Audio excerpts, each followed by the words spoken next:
Ladies and gentlemen, welcome back to the Show No Mercy Show with your host, Bodega Joe. I hope everybody's having a great day. We can't wait for this episode, episode 20. Give it up.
Ladies and gentlemen, give it up. The Show No Mercy Show with your host, Bodega Joe. A little bit of old school He Is Legend for you. How's everybody feeling tonight? We're feeling great. We're feeling awesome. We have a lot to talk about tonight. Big episode, episode 20. Episode 19, we started to get into the situation that blew up in Deathcore in my DMs. You got Dan Tucker from Crown Magnetar going Crown Magnetard in my DMs. I'm going to pull all those up. On the big screen, we're going to talk about it. I want to see what you guys think. Yeah, so lately I've been obsessed with the Terminal List, Dark Wolf, Chris Pratt, Taylor Kitsch. Awesome show. Yeah, it's a little cheesy, a little corny in some spots. But overall, I'm obsessed with it. I'm on the edge of my seat. I can't wait to see what happens next. I'm all caught up. I'm waiting for the new ep to drop next week. So I can't wait. I can't wait. It's a great show. I haven't finished. I haven't finished the original Terminal List yet. Hope to get there after I see this one. This one is the prequel, so I think we're gonna be all right. I'll finish this one up, and then I'll start the other Terminal List. The original. So far, so good. I'm obsessed with the Navy SEAL. I'm obsessed with the CIAs. I'm obsessed with all this, I mean, I've watched Zero Dark 30 probably 75 times. It's up there with Interstellar.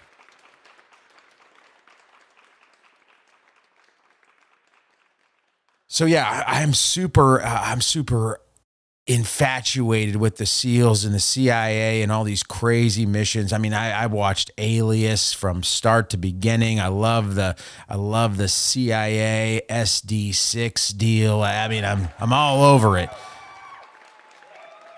And in light of me watching these shows, I've read No Easy Day. I've seen all the Rob O'Neill interviews. Absolutely love it. In light of my obsession, then I wake up the other day and I find out there's been a crazy botched operation from 2019 that's now hitting the headlines, where you had a group of Navy SEALs infiltrate or attempt to infiltrate North Korea to plant some listening device so they can listen to Kim Jong-un straight out of the terminal list. Insane. I mean, the more I read about the story, there's not much information. So these SEALs hopped on a nuclear-powered submarine, went through the ocean, chilled, dispatched some SEALs into mini subs where they were going to take these mini subs to the North Korean shore, infiltrate North Korea, and plant a listening device to listen to Kim Jong-un. The operation was botched when there was a civilian, they didn't know what it was at the time, but it was a civilian fishing boat that they opened fire on because the civilian fishing boat started doing a sector scan with a floodlight. They thought their operation was compromised. They neutralized everybody on the fishing boat, murked everybody, did a BDA, battle damage assessment, boarded the fisherman's boat, knifed everybody in the lungs to let all the air out. And then we're planning, I don't know, on dumping their body in the middle of the ocean, their bodies. I don't know how many people they killed. Some people say it was 7. I've heard other reports say it's unconfirmed how many people were on the boat. Yep. Stuck their seal pup into the lungs so they could dump the bodies. I don't know what they did with the fucking boat. Obviously, it's been like 5-6 years since this happened. I wonder if all the SEALs were like hella worried this whole time. Like, fuck, if this gets out. Could you imagine? You're on a submarine in the middle of the night, a nuclear-powered submarine. You get out to get in smaller submarines, mini subs, the 4-inchers.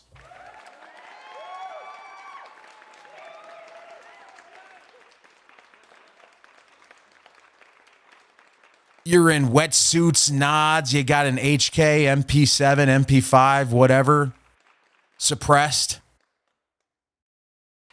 And then you're like, holy fuck, we didn't think anybody was going to be here. And you got this fishing boat doing a spotlight.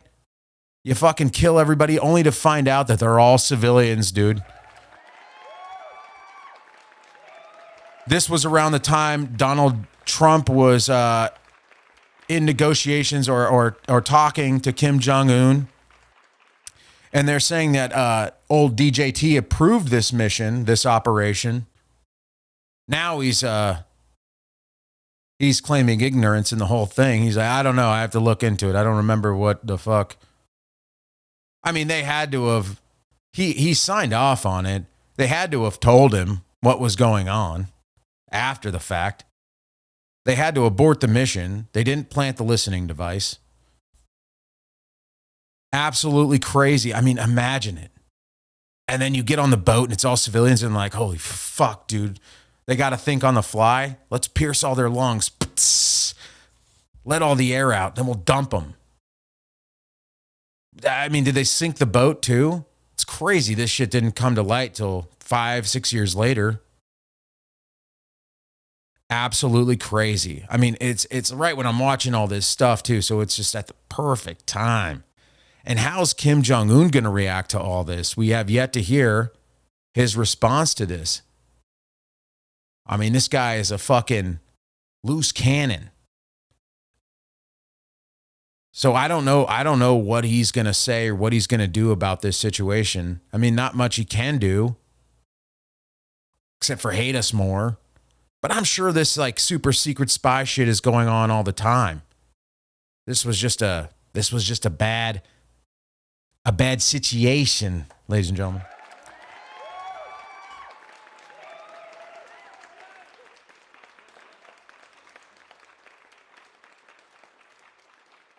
And then you got the narco attack that, you know, the United States hit a narco boat, a narco ship. Just blasted that shit to smithereens. Wonder where that's going to lead. Yeah, wild shit happening in the military right now. Insane, dude. Yeah, it's crazy. So then I'm watching the terminal list. I'm watching Zero Dark 30, and then this stuff happens. Then I'm scrolling around. Then I see your boy Sam Hyde and Nick Rochefort on their podcast. And like 6 months ago, these guys are harping on YouTube operators.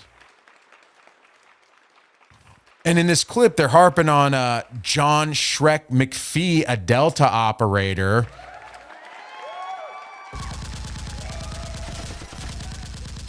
Which I think is pretty ballsy. Sam Hyde thinks he's invincible because he's like a big guy and apparently he boxes a little bit. So I think he feels like he's untouchable. He's had some really terrible shows that didn't last very long. I'm gonna pop this up for you here. Here's Sam Hyde. Hold on real quick. Here's Sam Hyde and Nick Rochefort, and they're clowning on a United States Delta operator, John SHREK MCPHEE. Insane. I mean, I couldn't believe it. I'm watching all this stuff, and they're like, oh, this guy's unbelievable. I can't believe anything he says. Oh, yeah, try to imagine being out in the middle of the ocean on your way to North Korea, a place you're not supposed to be, to plant listening devices to listen to the dictator of North Korea's conversations. I mean, the proof is there. These guys do the fucking craziest shit, dude. Check it out. We're gonna get started. Here's the intro here. And I tried to subscribe. Let me show you what happens when I try to subscribe here. I try to subscribe to this podcast here. Look at this. Check this out. Try to subscribe. And look at this. A membership fee pops up. So you can't even subscribe to their YouTube channel without having to pay. You can join for $3.99 a month. And I believe these are clips. Let me see. There's $3.99. Look at this one. All right. So here's your tier list here. You got Severe Beast for $3.99 a month. Let me see. Recurring payment, cancel any time. Creator may update perks. Loyalty badges next to your name in comments and live chat. Custom emojis. Oh, God. More about perks. Let's see here. Members only polls. Members impact what happens on stream. Reply to polls to affect the content. Member shout outs. When you join up, expect to be shouted out. Fine, sir. Thank you, sir, for your elite service.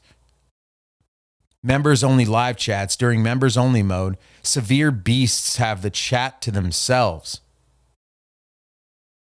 Whoa. All right, now let's see what happens with the $9.99 a month. Freak Monster Nasty. Okay, let's see what happened. Decide on my meals. What I should eat and drink. Freak Monster Nasty get exclusive showrunner polls regarding my fate and circumstance. What's this guy doing? Is he pulling out his teeth on YouTube for money for $10 a month? He's drinking his own piss. What's this guy doing? Zombie Biker Badass. Okay, now for $24.99 a month, you can play games with Sam Hyde on stream. Occasionally, we'll open up the server and let viewers play. Occasionally. So, not even all the time. You pay $25.99. This is your perk. But you don't know. It's just occasionally whenever they feel like it. All right. That's $24.99. Gothic Heavy Metal Orc for $100 a month. I will ask you permission before I do anything. You will have to clear all minor, major decisions made throughout my day via Zoom call. So for $100 a month, what? You have to clear all minor, major decisions made throughout my day via Zoom. That is so weird, dude. That is so strange. What else do we got? And you can pay $500 a month. Become my personal magic guard dog. After surgery, you will be transformed into a total beast and accompany me on my missions. What the fuck? I mean, this is obviously a joke. I don't even think a lot of people are paying the $3.99 a month. So the rest of it must be a giant joke. Strange. Anyway, let's get back. So you can't even sub though. I think my main point is you can't even subscribe to the clip channel without paying something. And I mean, look at this guy. He's going to shit on SHREK McPhee here. Let's check it out. Let's check out the intro. Backbone, and he's so strong. I promise you, I guarantee you, if I ever see him, this will happen. On camera, I'll say, so what do you think about Brazilian influence and power in academia, media, and finance? What do you think about that? He would go like this. That doesn't seem that tough. That doesn't seem tough. He's got to retreat to his strong point. Where's your strong point? The women's bathroom? The greatest threat to your freedom and your safety is a guy who can't read. Who you couldn't teach him how to read. As a car salesman, I'm trying to fact find for people. This whole thing immediately sounds like bullshit. TikTok, get TikTok working, Chris. Let's try a different browser. Let's try the Opera browser. Let's try Microsoft Edge. I mean, honestly, I kind of like this raggedy ass setup they have. It's pretty neat. Looks crazy. It looks like they're in their mother's basement. So why use Grammarly over ChatGPT? Well, Grammarly of All right, hey, we're on the wrong goddamn channel here. Hold on real quick. I feel like this whole thing's full of shit, man. I'm sorry, bro. Would you tell me how many pocket knives you? What do I carry? Generally, I keep like anybody. All right, here's where they start making fun of John SHREK SHREK McPhee. They're asking, Sean Ryan's asking SHREK McPhee about his everyday carry or home defense. I'm only going to advance or retreat. If I retreat to where the rifle is. Interesting. And what is the handgun? Normally my EDC gun's a G48. Okay. The little Glock. What is the 48? We should try to kill this guy with a broom in his house. Probably just kiss us. All right, this shit. Mm-hmm. Now I'm not disputing this guy the way this guy talks. What do they call that style of talking? I don't know. Gay man? No, I'm kidding. First of all, his shirt says "Love the Muff." Mm-hmm. Okay, what does that mean? It's probably some gun. All right, you're calling John McPhee gay man, and you have no idea what his shirt about "Touch the Muff" means? Okay. I mean, so they sat here before this episode, and they're like, man, we're just going to tear this guy apart. They should have done this with Tim Kennedy. Why are you doing this with John McPhee? You have no idea what you're doing here. This is a fucking Delta guy, dude. I mean, as far as I'm concerned, anything this guy says goes. He's fucking Delta. That's insane. Don't question anything this guy does. He's the goddamn sheriff of Baghdad, dude. What's wrong with you?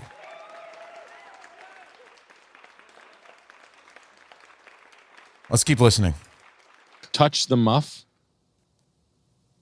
and it looks like two fingers in a tube. It looks like headphones, perhaps, but maybe I'm wrong.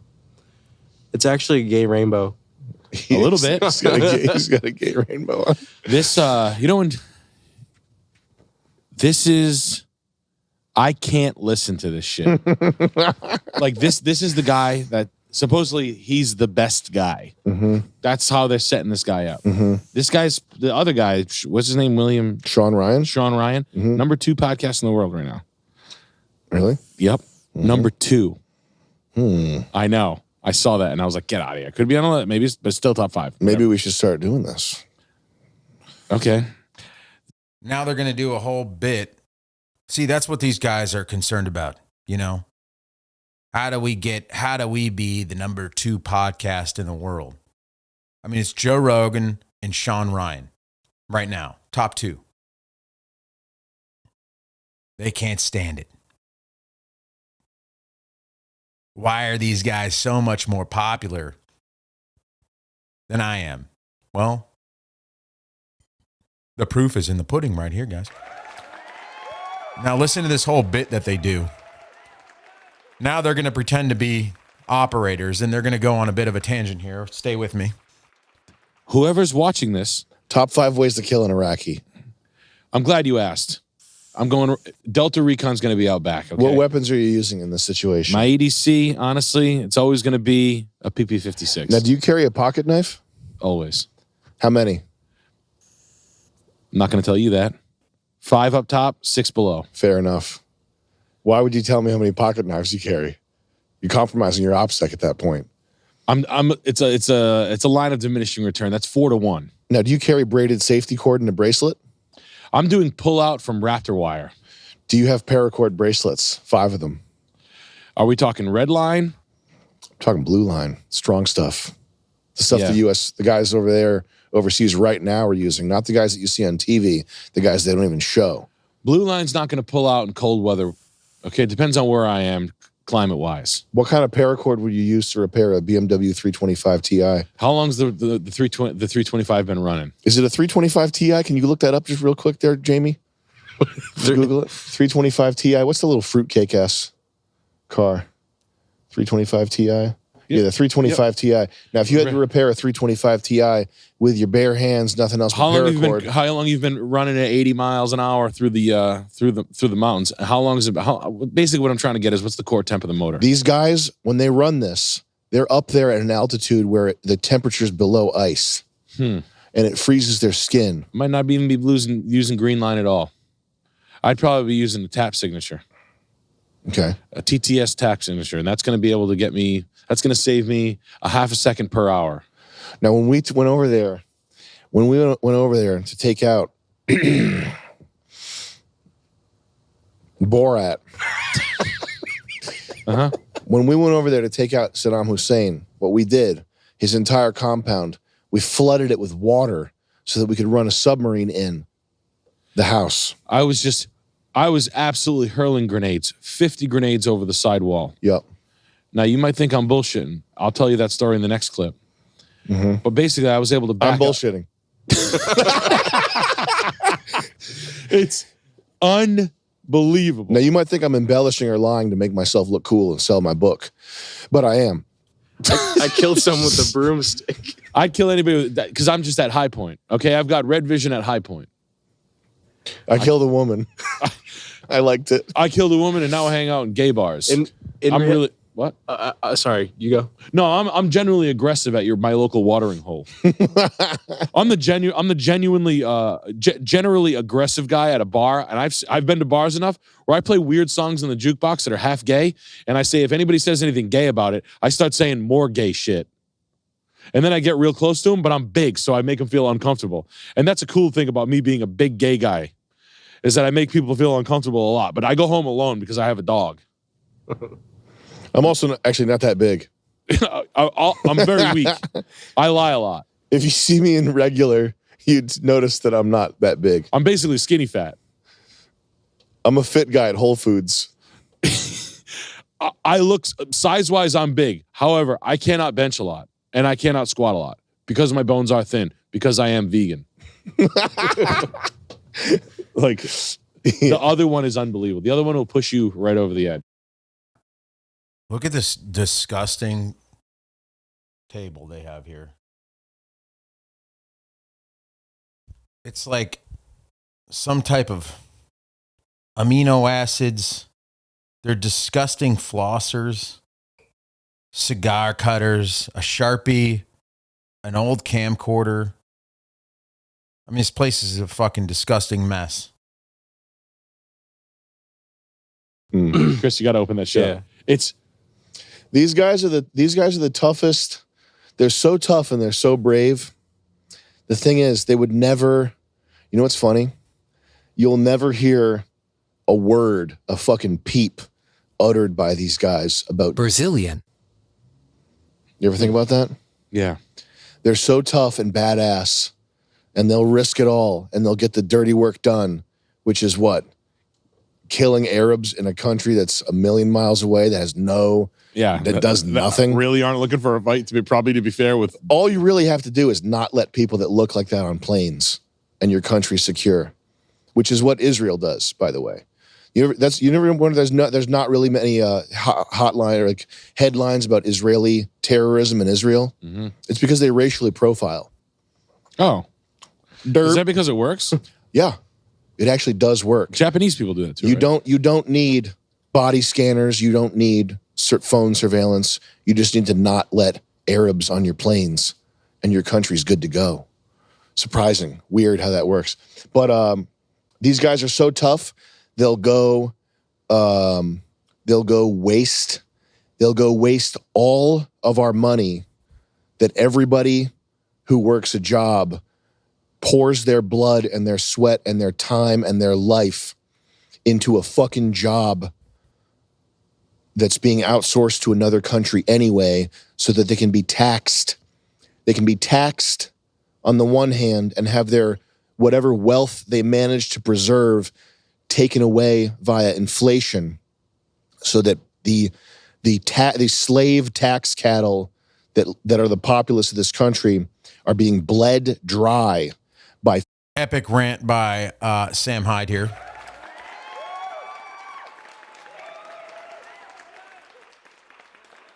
Yeah, epic rant by Sam Hyde here. Now I sort of agree with him. I don't like tax dollars going to, rando shit that I have nothing to do with or we have nothing to do with. But I mean, there is an argument to be made. Ever heard of fucking 9/11? Saddam Hussein? Osama bin Laden? It was necessary. in parasites. And these guys are so tough and so fucking badass that they'll go shoot somebody in a turban in a house with a dirt floor. They'll go shoot somebody with a 1950s, 1960s Soviet rifle who lives in a dirt floor in a fucking cave. And that's the greatest threat to your freedom and your safety. The greatest threat to your freedom and your safety is a guy who fucking can't read. Who you couldn't teach him how to fucking read. He eats a grain a day. He eats 1 grain per day. He's got hair on his cheeks and his forehead. He's such a diabolical threat. The guy with hair on his cheeks and his forehead who fucking cannot read is such a threat to this country's security that we have to take almost all of the fruits of your labor. Every second that you're working, we have to drain your life essence away to pay for missiles, to pay for a rocket that costs $1.25 million per rocket. This rocket's so high tech that it costs the equivalent. It's 10 college educations. It's a school. It's one school. This rocket, it's 1 school's worth of rocket. And we're going to use it to blow up this house. There's no other way. There's no other way to take out the guy who eats 1 piece of dirt per day, who's the biggest threat to this nation. This nation's so powerful. This nation is so powerful that a guy who eats 1 piece of dirt per day could bring it down like a deck of cards if we don't spend all your money all your fucking money, $1 trillion. And then when they come back, you're gonna realize that the guys carrying it out were these bench the warming guys carrying it out are the most badass. They're so powerful that if you put me and this guy in a room and I said, so what do you think about the Brazilian? His pussy would pop out of his panties. Go pull up the guy. Show the guy. Just pull. What's the guy's name? Faggot John. John the faggot. Ryan, aggressive Andy. Ryan, what is the aggressive baseball homo? I got all the answers, brother. Delta Force operator? I'm Delta Force. Doesn't even say his name. All right, Sean Ryan, Delta Force operator. I'm Delta Force. We're the guys you don't want to see. You'll see us in your nightmares. See us in your gay bar. So these guys argued, and I just took the time to just focus and kill as many human beings as I could. They pause it here. Dude, okay. I like. Is he wearing lip balm? Okay. We're getting fucked with. You know how they talked about Charles Suggs? No, it's all actors. No, we're not. It's just that guys are this gay. They're just this stupid and gay. And yo, this is fucking gay. You guys heard it here. This is so gay. The Delta Force operator is so gay. Meanwhile, your fat asses are sitting here with your fucking ripped jeans, your stupid bright colored beanie.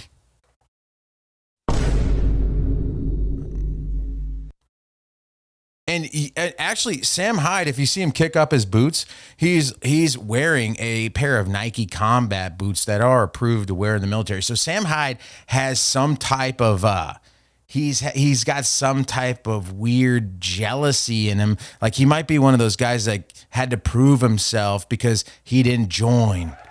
Sam's like, I couldn't. I'd punch a drill sergeant right in the face. Because he's got the Nike boots on, the Coyote Nike SFBs.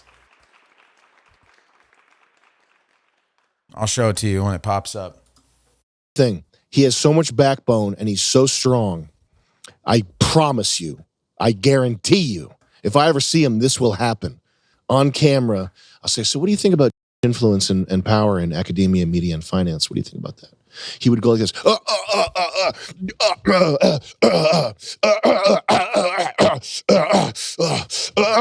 doesn't seem that tough. That doesn't seem tough. What the fuck was that? Look at Nick here. He doesn't even know what to do when Sam's doing this shit. Look at this. The fuck are you doing, dude? If I ever see him, this will happen. On camera, I'll say, so what do you think about influence and power in academia, media, and finance? What do you think about that? He would go like this. Nick has to look away for a second. Influence and power in academia, media, and finance. What do you think about that? Nick has to look away because he has secondhand embarrassment because Sam's fishing for a laugh so fucking bad. He would go like this. That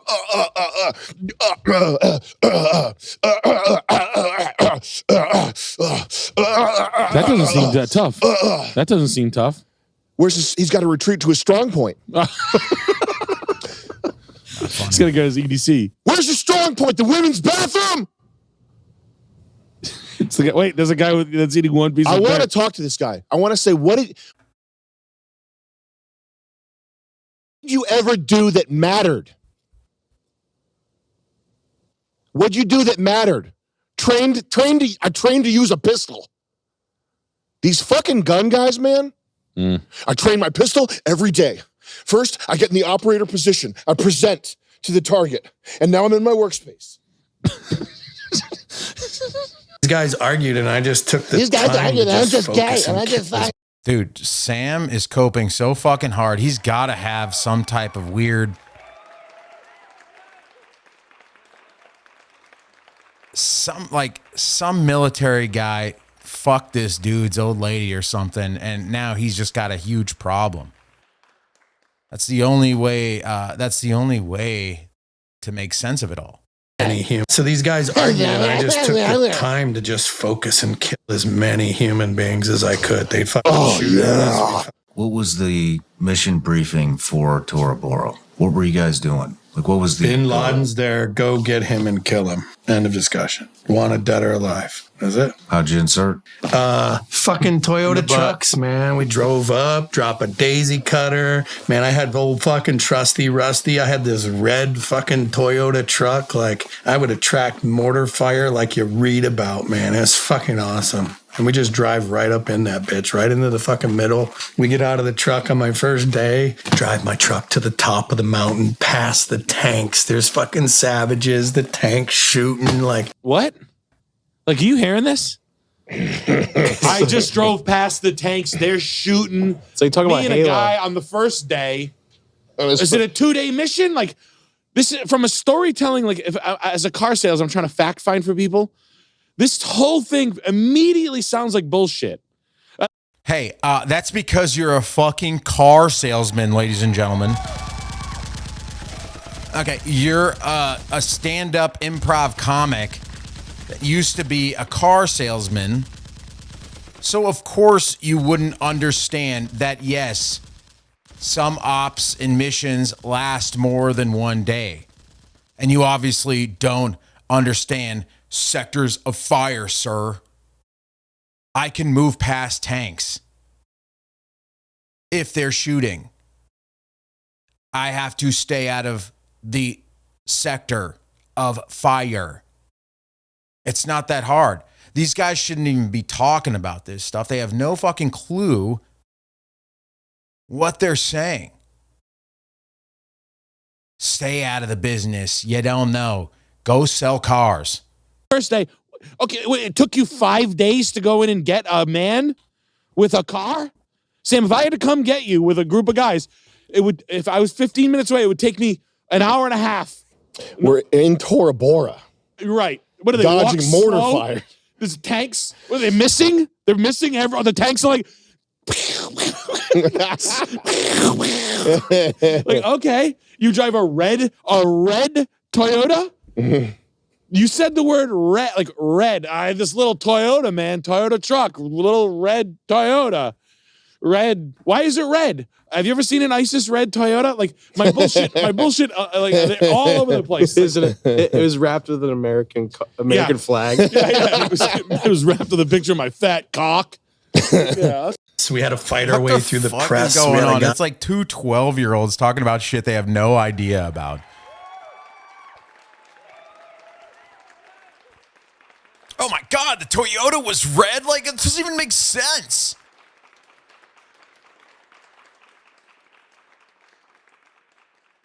Stay in your lane.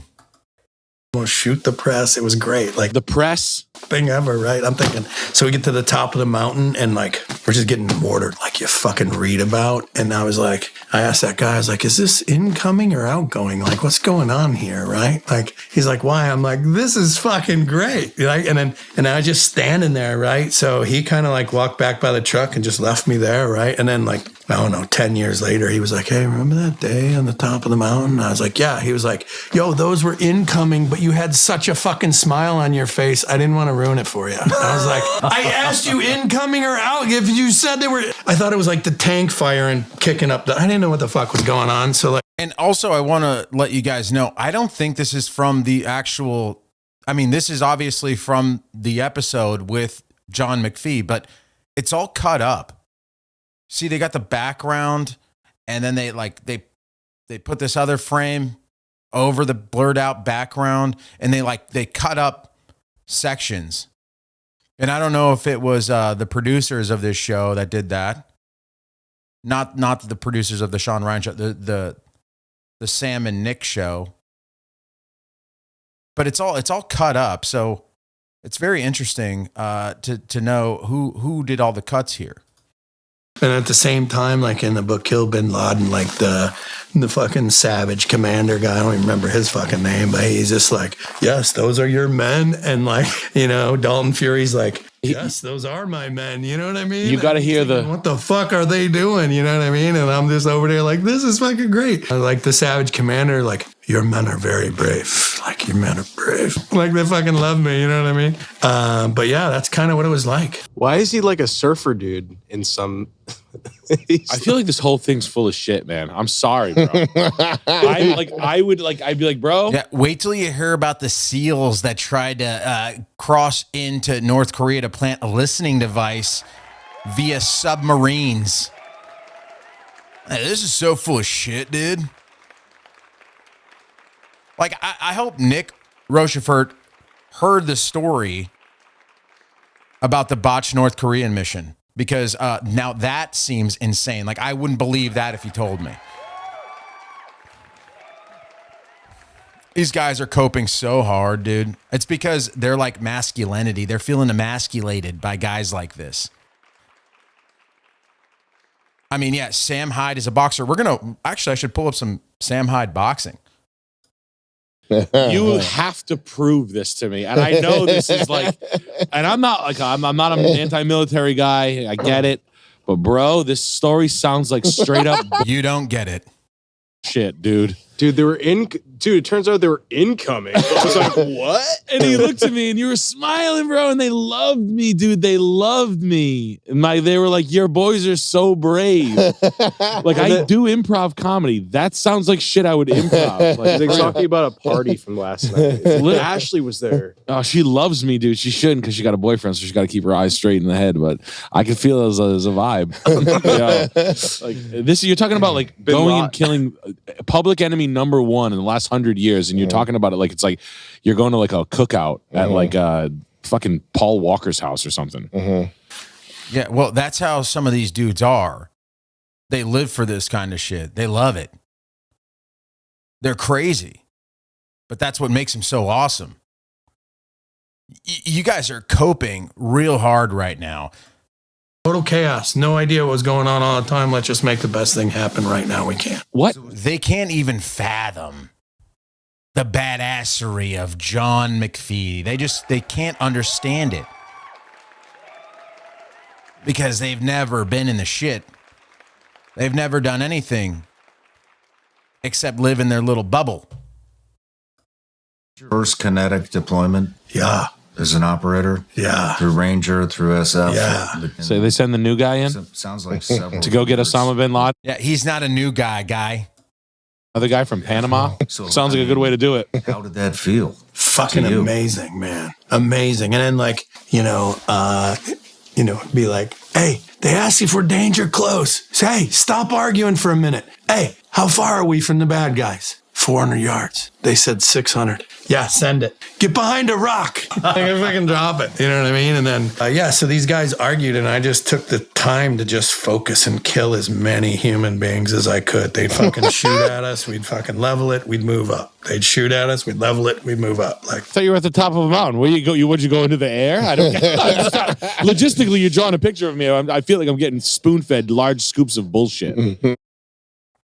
You know, they have villages on top of mountains over there, right?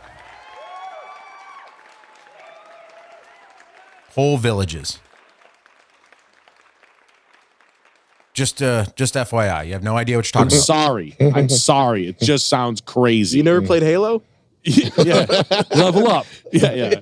So then the new enemies came out, and we had to get the warthog. I stole All right, the let's skip ahead here.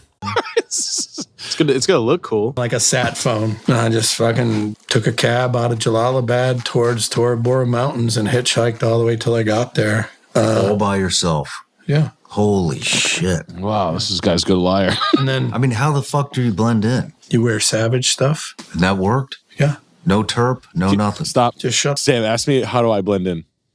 Nick, how do you blend in when you're up there? Dressed like a sand Nick. Woo! That was pretty good.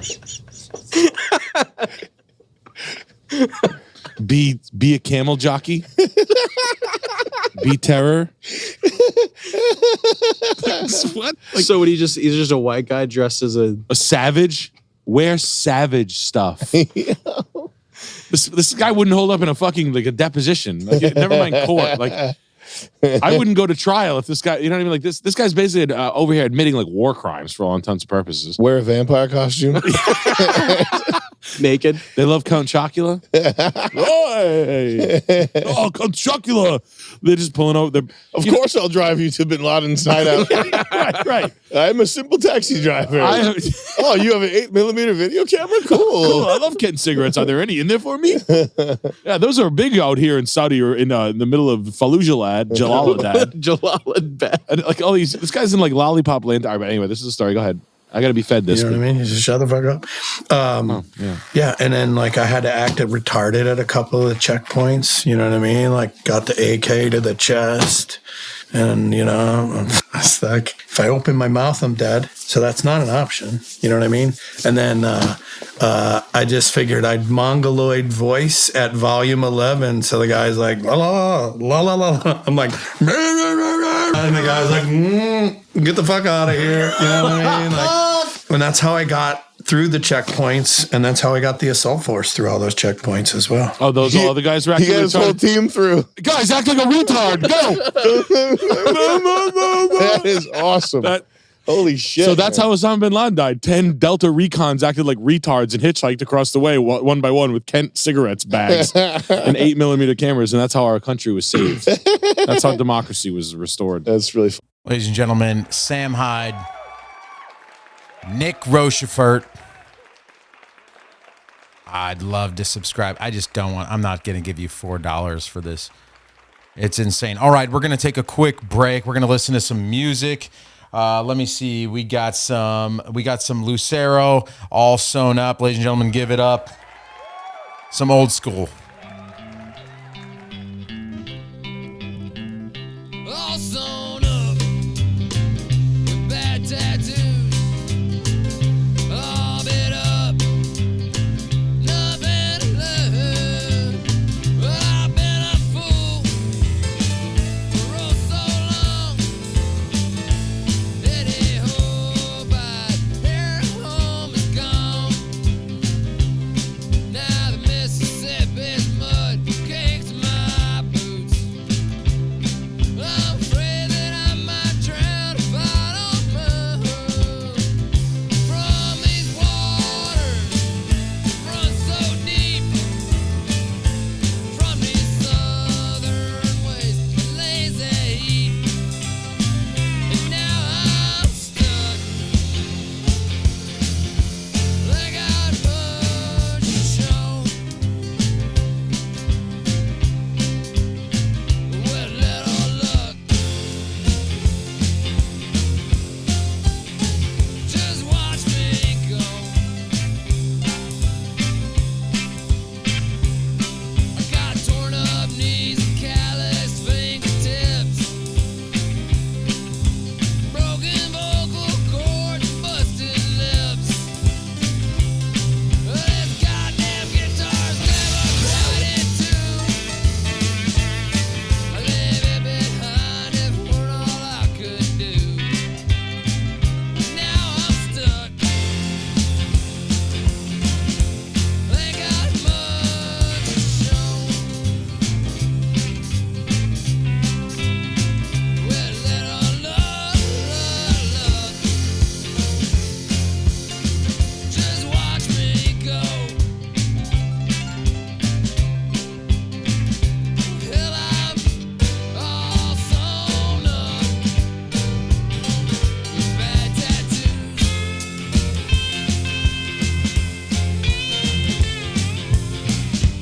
Can't hide from the faded, bleeding truth. They follow me wherever I might move. All sewn up with bad tattoos.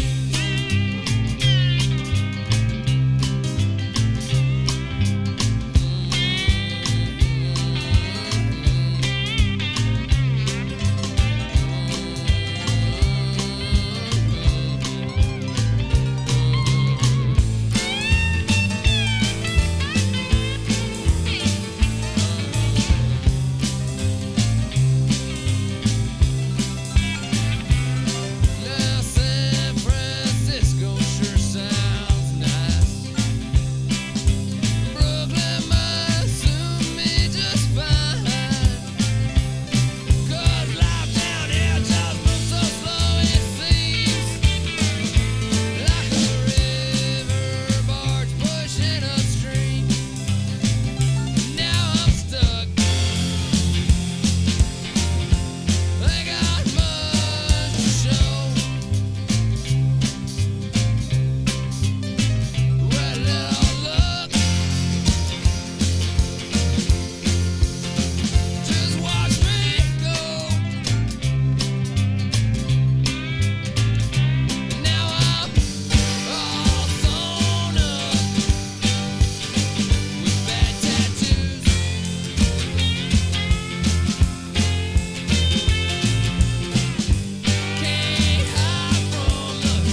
Welcome back. Welcome back. Welcome back. We hope you enjoyed your little break. We sure did.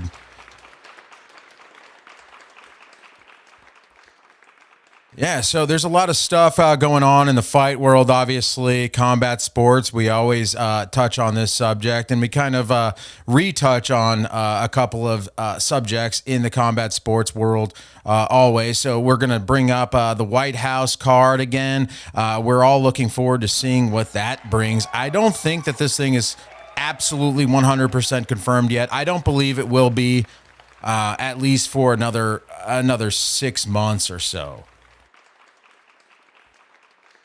I don't know if it's going to happen still. Now, we got Dana White. Yes, he did say that he flew out there. We talked about it last time. He flew out to the White House. He checked everything out. Everything looks like a go so far. But we have yet to absolutely set in stone.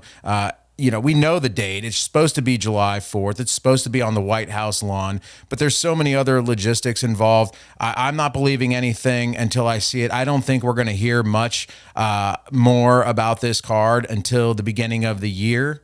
Maybe well into March, we start hearing something. But you got everybody talking about it, of course. Brendan SCHAUB and Brian Callen talking about the White House card.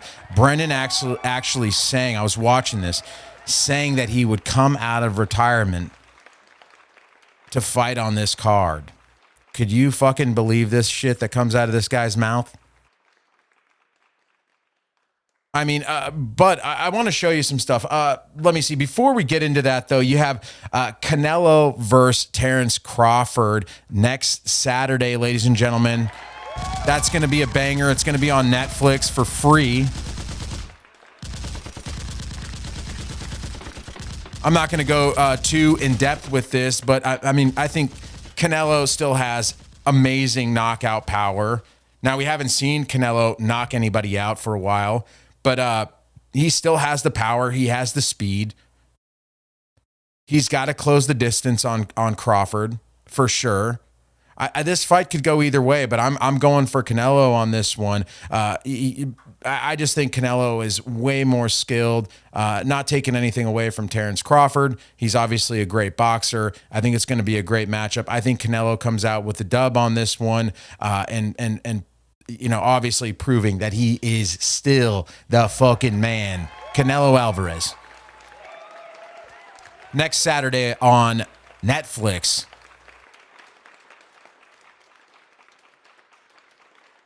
But let's skip back to Brendan SCHAUB and Brian Callen on The Fighter and the Kid. They're talking about the White House card on this one. Let's see what they got to say real quick. So we got them at, let me see, like 31 minutes in talking about the White House card. Here's where Brendan talks about coming back to fight on this card. There is no fucking way. I mean, I know he's just kind of fantasizing about it a little bit. There's just absolutely no way that this dude's going to come back and fight on any card anytime soon. This almost reminds me of when Rogan told Brendan to stop fighting because he wasn't very good and he wasn't going to make it in the top 5 or top 10. Let's check it out. Going on. Maybe.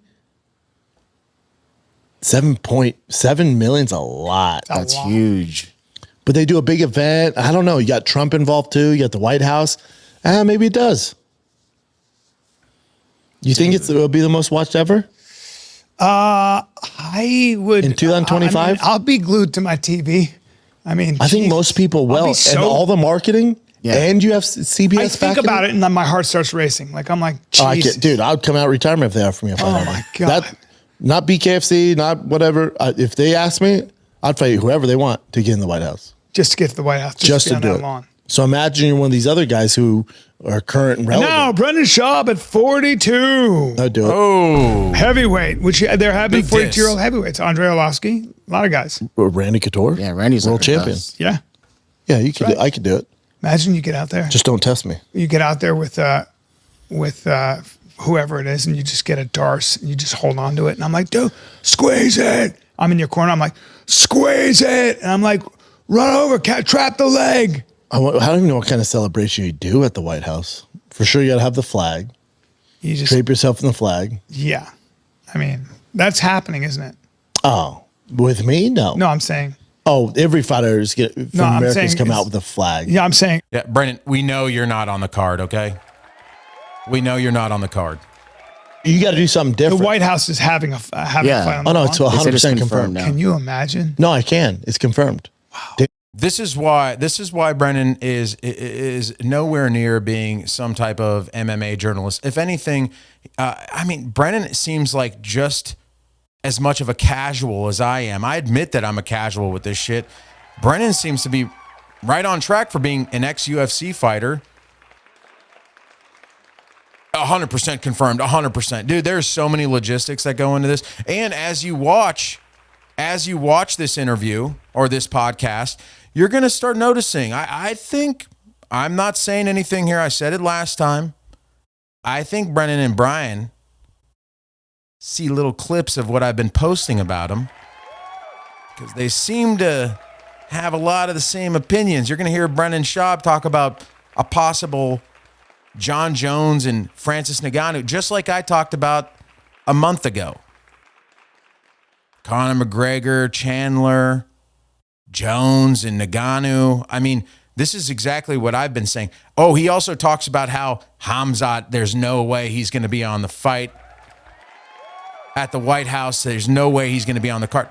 I said this a couple of weeks ago. I've been saying this for weeks, if not months.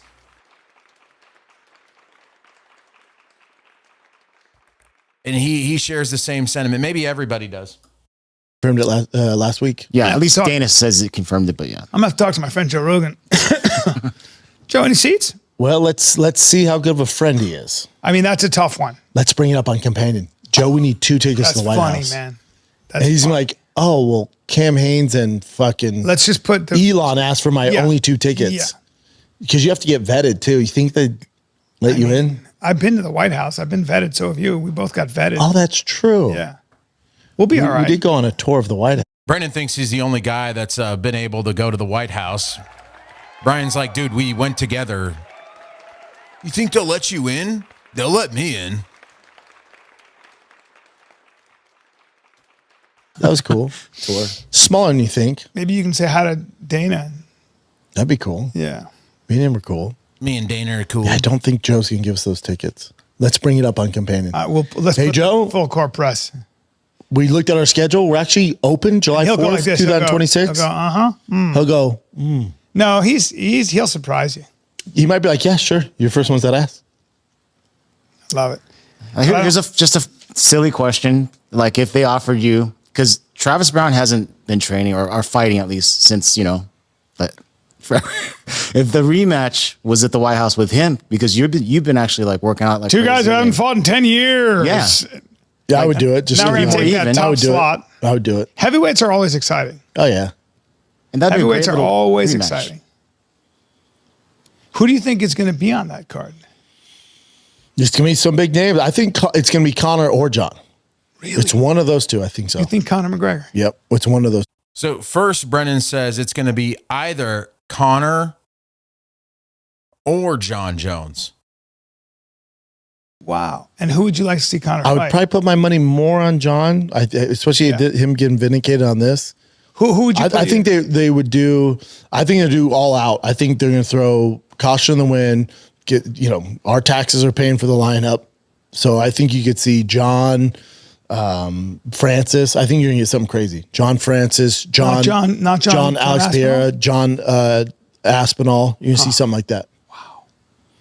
Or you get Connor, Nate. They're going to do something like out of left field. Conor's got to fight somebody legacy, not one of these young killers. No. It has to be like Chandler. Chandler's going to be on that card. He's as American as they get, and he loves Trump. I assume Chandler. So you do Connor Chandler, Connor Nate, Connor Patty Pimlet. Connor Patty Pimlet. Oh my God. These all sound absolutely horrible, by the way. I mean, I'm only interested in Connor Chandler.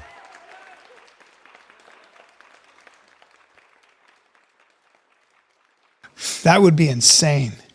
I don't feel good for Conor there. I think Patty gives him a well, think about this. So you want it's America's day, right? It's American. It's July 4th. Patty's so much bigger. Yeah, that's whatever. But it's July 4th. Tom Aspinall is going to be favored to beat John, and Patty would be favorite to beat Conor. Conor's not American, but still. So you're just going to have the English. Like, you got to kind of make the matchup USA friendly. Oh, I bet you, I could guarantee you're getting Kayla Harrison and Amanda Nunes on that. That would be, that I'm looking forward to. Because Kayla's the only American champ. It depends. Kayla having to suck that weight. Are they going to fight at 45? There's no way they didn't say. 35 is insane for Kayla. Well, no, she didn't. They didn't say, because there is literally no fights confirmed for the White House card. We're going to see how close Brennan gets with his educated guesses here on who's going to be on the card here. Brian's like, what are they going to fight? I don't know, dude. Nobody knows anything about this thing yet. But either way, you're getting Kayla on that card. I mean, I think Amanda Nunes and Kayla at 45 should be what it is. Yeah, me too. Nunes I don't know if her head. I think it's probably both their last fight, so fuck it, do it at 55. Who gives a shit? I agree with you. Who gives a shit? I totally Don't agree. suck the weight. I'd rather see them healthy and just, feeling good than. I think you put Mackenzie Dern on there just for our viewing pleasures. Yeah. And she might be champ by then. You got Bo Nickel, of course. He's Mr. All-American. You got Chandler. Bo Nickel, it doesn't matter. You got Bo Nickel on there. Is Bo Nickel right now? You probably have Colby Covington on there. You think? Yeah, he's a Trumpy. Do you think Hamzat's probably not going to be on that card? Just going to forewarn you. Probably not going to be on that card. That's exactly what I fucking said. Hamzat's probably not going to. Yeah, I said that weeks ago. There. No. No? No. Do you think that Masvidal, right? For sure, because he's a Trump. Jorge's Trump awesome. dude. Yeah. Masvidal will be there. He's not fighting. No. Who else could you get? I mean, Masvidal has just as much of a chance as Colby Covington. I mean,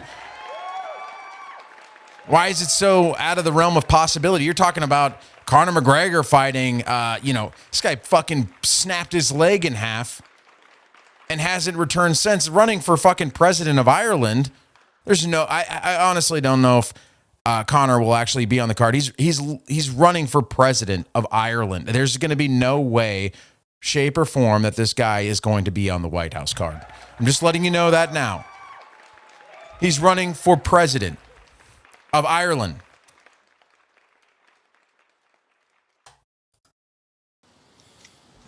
Now they're just sitting in dead silence, naming people off the roster.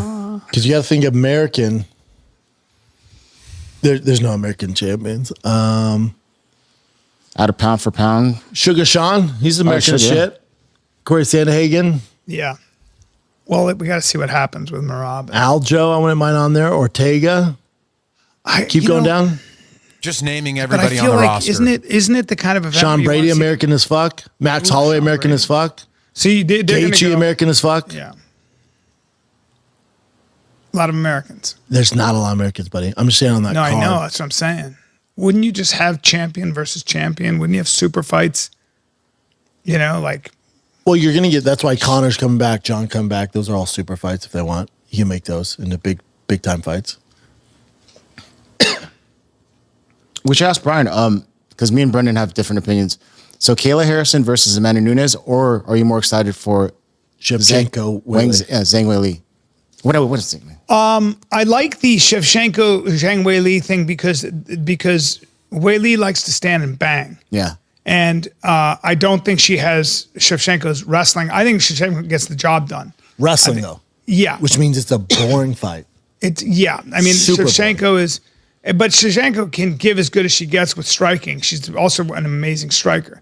That her Muay Thai is crazy good. But she's also really good at closing distance and then grabbing you around the body, and you just, And they're both super fun to watch fighting. But Kayla's also a wrestler. Yeah. Amanda. Yeah, man. So that's Zhang Weili's so badass. What do you think on that fight, that Shevchenko Zhang Weili? She can't deal with Shevchenko's I think it's a boring wrestling? fight. I think Shevchenko just tries to grapple her. And just gets her on the I ground. wouldn't put it on the. I mean, they're not going to. That's at Madison Square Garden. Yeah. They've already announced it. Yeah. Yeah. I'd prefer to Kayla Harrison, Amanda Nunes. Me too. My I mean, thing skill would be- level, Weili and Shevchenko's a much better fight. My thing with Amanda Nunes is that she's been out of the game mentally and physically. She's just out of the game. Yeah, but she's Didn't the best. Brennan just say that was going to be a boring fight because Shevchenko was going to wrestle? Now he's saying Kayla Harrison, he actually would prefer Zhang Weili and Shevchenko over Harrison and Nunes. I don't understand. He goes back and forth so much. I don't even think he knows what he's saying. At first he said Shevchenko and Weili was going to be boring. Now he's saying he'd rather see that fight than a Nunes and Harrison fight. I don't understand this guy. Do it. She's a knockout artist. Kill her. She's not gonna. If she wins, you know it's gonna be by knockout. Yeah. So you have two polar opposites. One's can only wrestle, one can only strike. Put them in there. Amanda Nunes is a black belt in jiu-jitsu though, right? Sure. Huh. You think she's fucking pulling some savage submission off her back? Not No. against Kayla. No. But Kayla's got that judo. The question is, can Amanda stop the takedown? She has a brown belt in judo, Amanda. Yeah, but it doesn't matter if she had a brown black belt in belt. judo I know, against 'cause- the best judoka on the I know, planet. I know. You don't want to get in that tripping game. You want to make sure you don't let her. Oh, do any of Kayla that. get her down. It's just, can she get in there close enough without getting fucking socked in the face? Amanda hits so hard. Yeah, she hits her. But Amanda's probably never been grabbed by somebody like. Although Amanda they've trained with men. together. She They've trained trained with men. together. Oh, they did. Yeah. Right, top team. That's right. That's right. I think. Do you have any inside scoop on that? I do. Word on the Can I- street is can I get Kayla ragdolled her. Yeah. Yes. Yeah. Kayla Ragdoll. Mm-hmm. But can she do it for 25 minutes and not get clipped? We talking about practice, Talking about practice. but yeah. What would be if you could make one matchup on that card, Chin, for the White House card? What is it? Yeah, I give you one matchup. Danny goes, Chin, what's happened? Love firing the kid. Subscribe to Patreon. I'm gonna send some fan questions over too for Brendan this month. But real quick, I'm gonna give you one matchup. Whatever you want, buddy. We'll get it done. Obviously, Tom Aspinall, John Jones. But Would you rather have that's gonna Tom be tough. John than Connor Chandler? Yeah, 100%. Now, would you rather have John Aspinall than John Francis? Fuck, that's a really tough one. I'd say just barely Francis because then the linear No, I'm champ. not He's a real interested. champ. He's a real heavyweight champ. Yeah, that he's would, undisputed world champion. that would determine who's actually the real. So John heavyweight champ. Jones, Francis Ngannou is not as interesting. Francis Ngannou is such a threat, but John Jones' wrestling is just too good for Francis. No, I'm with and you, John brother. Jones gets Francis on the ground, hard to do, but he gets him on the ground. I think that's what you see, and I think Francis gasses. I think at the end of the day, John dominates with wrestling. So what you'd see is probably some version of a ground and pound, something like that. What do you think? I don't know. John at heavyweight, we don't have a lot to look at. He hasn't looked great. He looks a little out of shape. He's slower. Against Francis, man, you get hit with those fucking nukes. It dropped Tyson Fury. I'd like to see John Francis. And the hype on that would be insane. Yeah. The GOAT versus the undisputed heavyweight champion of the world coming back to the UFC. That's the move. I'm with Brother. I think it'd be more fun, Tom Aspinall, John Jones. But as far as like to determine truly Yeah. who is the actual heavyweight champ, that would give you the answer, John and Francis. You guys heard And then it here whoever wins. first. Well, you heard it on my show first. John Jones and Francis Ngannou. We share some of the same sentiments. I don't know. I'm really interested, but like I said, I don't think anything's confirmed till next year, early next year. We're not going to hear anything. And speaking of which, here's why I don't believe that Conor McGregor is fighting. He's actually Good morning, running for citizens of president. Ireland. Check this out. I'm here today outside the office of the Taoiseach and Taoiseach, where we are over 200 days into the formation of current government. In these times, this government has cost us our peace of mind, our security, our hope for the future, and the general well-being of Irish citizens nationwide has decreased dramatically. whereby we have seen the homelessness of Irish children risen to levels unprecedented, proving this government's refusal to abide by and respect our proclamation, and where all children of I think this guy in the background, are hopeful times this I think government he's like, has cost us our I think Conor McGregor's team tried to hem him up for walking behind Conor. And the Irish guy behind him that's walking by, I could have swore I heard him go, "Don't touch me."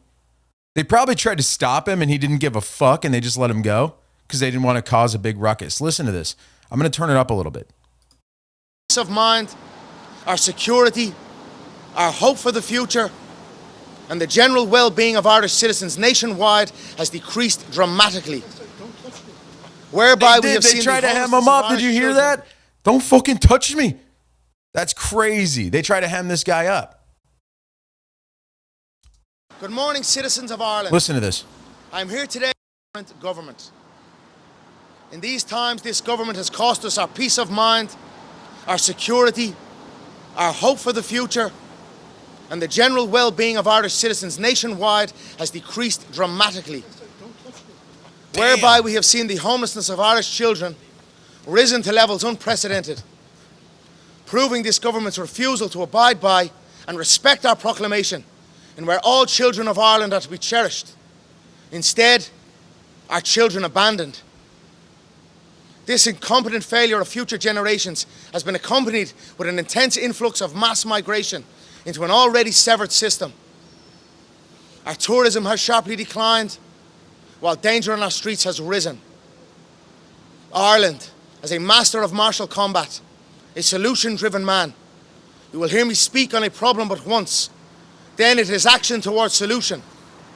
I urge all our citizens to be of the same. Today, Ireland, I am outside these gates of these appointed officials, but as your head of state, you empower me to enter these buildings on your behalf. A president face to face with government officials with only one priority: to ensure that the country our founding fathers gave their life for is strictly adhered to on behalf of its citizens. Ireland, under my tenure, the will of the people will be heard. Ireland, under my tenure, we will return important articles of our Constitution prior, and thus again aligning with Padraig Pearse's proclamation, in that we declare the right of the people of Ireland to the ownership of Ireland and to the unfettered control of Irish destinies, to be sovereign and indefeasible. Irish men and Irish women, in the name of God and of the dead generations from which she receives her old tradition of nationhood, Ireland, through us, summons her children to her flag and strikes for her freedom. In the name of the Father, the Son, the Holy Spirit. Amen. Ladies and gentlemen, Conor McGregor running for the president of Ireland. Who would have thought? I mean, he's honestly perfect. Got a bunch of rape charges under his belt already. All right, we're going to take a quick break. We're going to listen to some tunes here. Let me think here. Let me see. We got some. Ooh, I got this one sent to me by a buddy. Love Lost While God Was Away. Let's check them out here. Some hardcore for you.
What's up? Welcome back.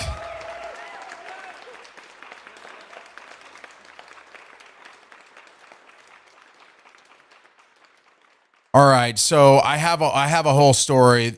We tried to hit on this episode 19. We tried to hit on this. Didn't have enough time. Ran out of time. So I have some great media here for you guys. We have Dan Tucker from Crown Magnetar. Dan, step up to the plate. Got him.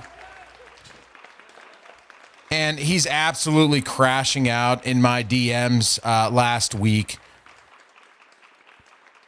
over a comment. I mean, I can't believe this. You guys are not going to believe this. So Dan Tucker is the lead vocalist of Crown Magnetard, and I left a comment on a post that his wife was featured in. She was doing a one take. She's also the lead singer of the deathcore band Face Yourself. And I've been noticing, cruising on Instagram, that every time that his wife pops up, and I understand being supportive, but every time that his wife pops up on a post that I see, Dan is always in the comments, on the very top of the comments, letting everybody know that this is my broad. She's mine. I've noticed it for so long now. I've never said anything. And it's so cringy. Good job, babe. This is my babe. Fire emoji, fire emoji, fire emoji. It's like, it's super cringy. Okay, so I leave a comment. I'm going to actually bring up, let me see here. I'm going to actually bring up my DMs here. Let me see here. Let me see. There we go. Bring up my DMs. Let's go. And here we go. I'm going to bring them up on the screen here. Where you at, Dan? Here we go. All right. Let me start from the top here. There's a lot of messages. I'm going to read them in character here. It's crazy. So I leave a comment on, I think her name is Lady Yaya or something on Instagram. I think her name is Yasmin something or other. So let's see. All right, let me see here.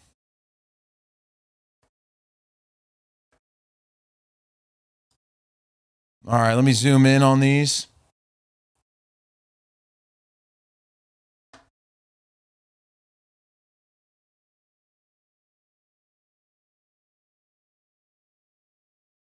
All right, check this out. Check this out.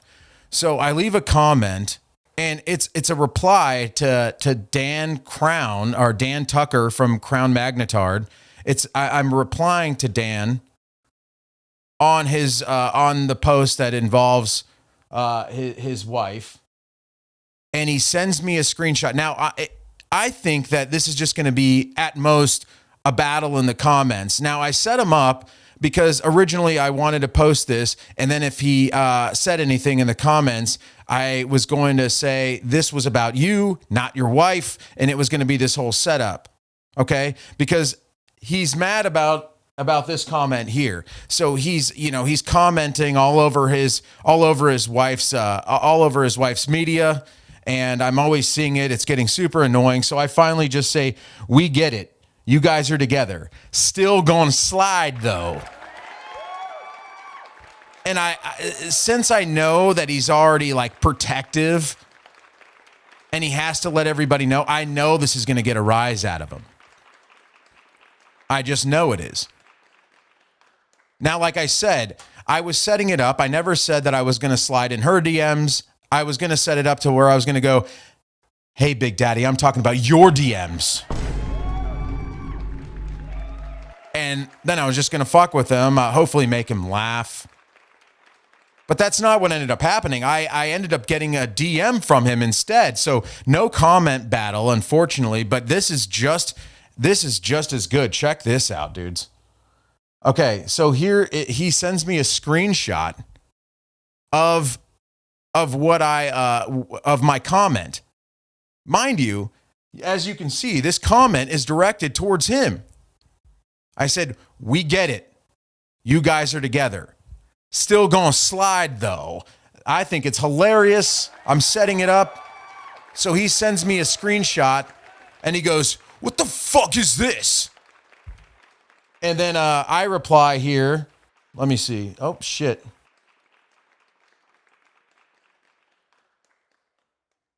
Oh, shit. Hold on. Time out here. Okay. Let's go back to the top here. Sorry. All right. So here it is. Here it is. All right. Here's the whole conversation here. So he sends me a screenshot. What the fuck is this? And I like to do this thing where I try to fuck with people. Like for instance, there was like one of those insufferable prank pages on Instagram, and they're always fucking with people, and it's like, it's so obscene, it's so obnoxious and ridiculous. And they have a merch store, and for the longest time, I was always messaging them or leaving comments saying that their merch store wasn't working. Hey, I'm trying to buy a bunch of merch, and I'm getting an error message when I'm checking out. I just like to fuck with people. I want them to go and check. Oh shit! What's wrong with this? We're missing out on money here. That's my like fantasy, that they're going and checking this, wasting their time. So Dan sends me this screenshot of my comment and asks me, what the fuck is this? So here's where I'm fucking with him. I go, what's what? I don't see anything. Like making it seem like I'm not getting what he's sending me. And he goes, what does your comment mean? I said, what comment? The slide comment? And then he resends it. So I win that battle because now he really thinks that I can't see what he originally sent.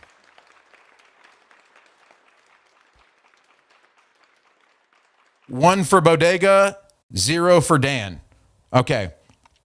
And then I say, I'm sorry, who is this? And he goes, yeah, the slide comment. Don't be dumb. You follow me. Like, this guy cannot believe, he's so egotistical. He cannot believe that somebody that follows him wouldn't really know who he is. Like, I'm just fucking around. Like, I kind of know. I don't listen to Crown Magnetard. I just follow a bunch of deathcore shit for the page specifically. Like, I love deathcore. I do not like the style of deathcore that Crown Magnetard plays. I don't like Lorna Shore. I don't like Crown. I don't like Slaughter to Prevail. Everybody knows this. There's some stuff that kind of bleeds into there, like Psycho Frame. I'm a big fan of Psycho Frame.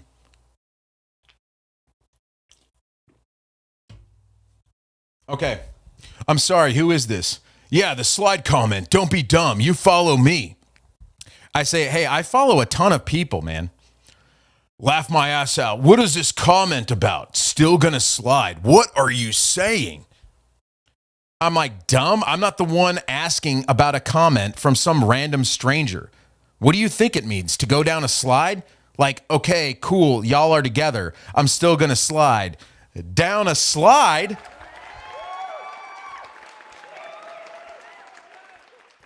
And then he responds with, laugh my ass off. You're a fucking moron. Watch your mouth, idiot, and realize who you are fucking talking to.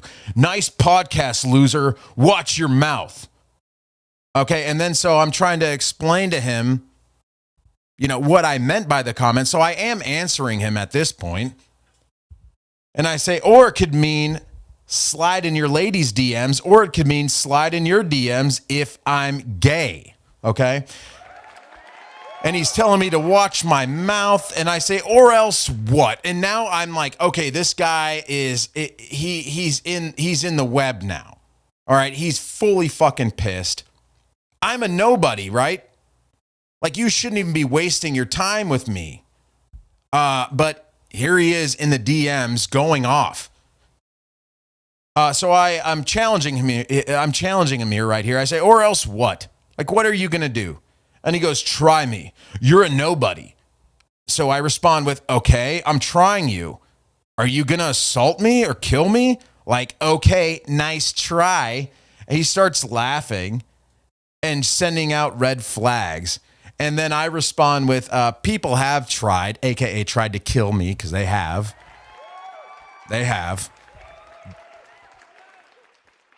And then I say, they didn't succeed, by the way. So I'm just like completely fucking with him here and just like rage baiting him. Watch what you say on the internet, man. And I say, why? And he goes, you're a pussy. Okay. All right, dude. Here's where he just starts going off. And I go, like, seriously, just because you act tough doesn't mean you're going to assault everyone that you see that leaves a comment. And he goes, cringe as fuck. Watch your mouth. Bye. I say, I'll say whatever I want, whenever I want, and you'll do fucking nothing. You're not going to do anything. Okay? I said, nice threats, though. Super tough. Laugh out loud. No, you won't do shit, loser. And I go, dude, nobody cares that much. I'm not the one threatening. He's telling me I'm not going to do shit. I'm telling him that I'm going to say whatever I want, whenever I want.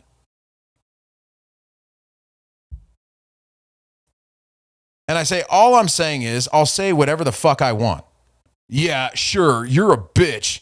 And I go, if somebody wants to do something about it, they can. And he's like, mad bitch energy. Haha, you're funny. Little tough fake podcast guy. And then I go, dude, aren't you like 5'6"? This guy's probably like 6'4". 210 pounds. All right. So he sends me laughing emojis and then he goes, bro, your YouTube has 100 subscribers. And I mean, I don't know what it is. All these guys, when I make fun of them, all they can do is go on my YouTube page and go, oh, dude, he's only got 100 subscribers. Okay, then why are you so fucking pressed then? Like, I'm a nobody. I only have 100 subscribers. So what do you care about what I say online?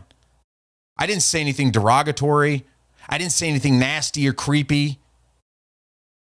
I said, still gonna slide, though. Whether I was talking about sliding in your DMs or your wife's DMs, I never did any of that, by the way. It was just a joke. So then he calls me a pussy. You're a pussy. And I go, oh, okay. Oh, the social credit score. You give a fuck about subscribers and whatnot and followers. It's like your personality. So he's sending me some laughing emojis. He tells me I'm funny. And I tell him he's insecure and weird. More laughing emojis. He's telling me I'm projecting. I say, sorry if I hit a tough spot. Did she cheat on you or something? I mean, there's got to be some trouble in the water over here. You know what I really think that this is all about? I never said anything derogatory towards either of them. I wasn't in their DMs, okay?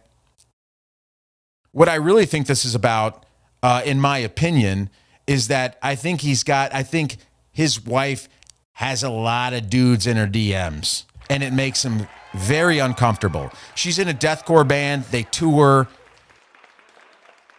You're telling me these nasty-ass deathcore dudes aren't going to try to shoot their shot?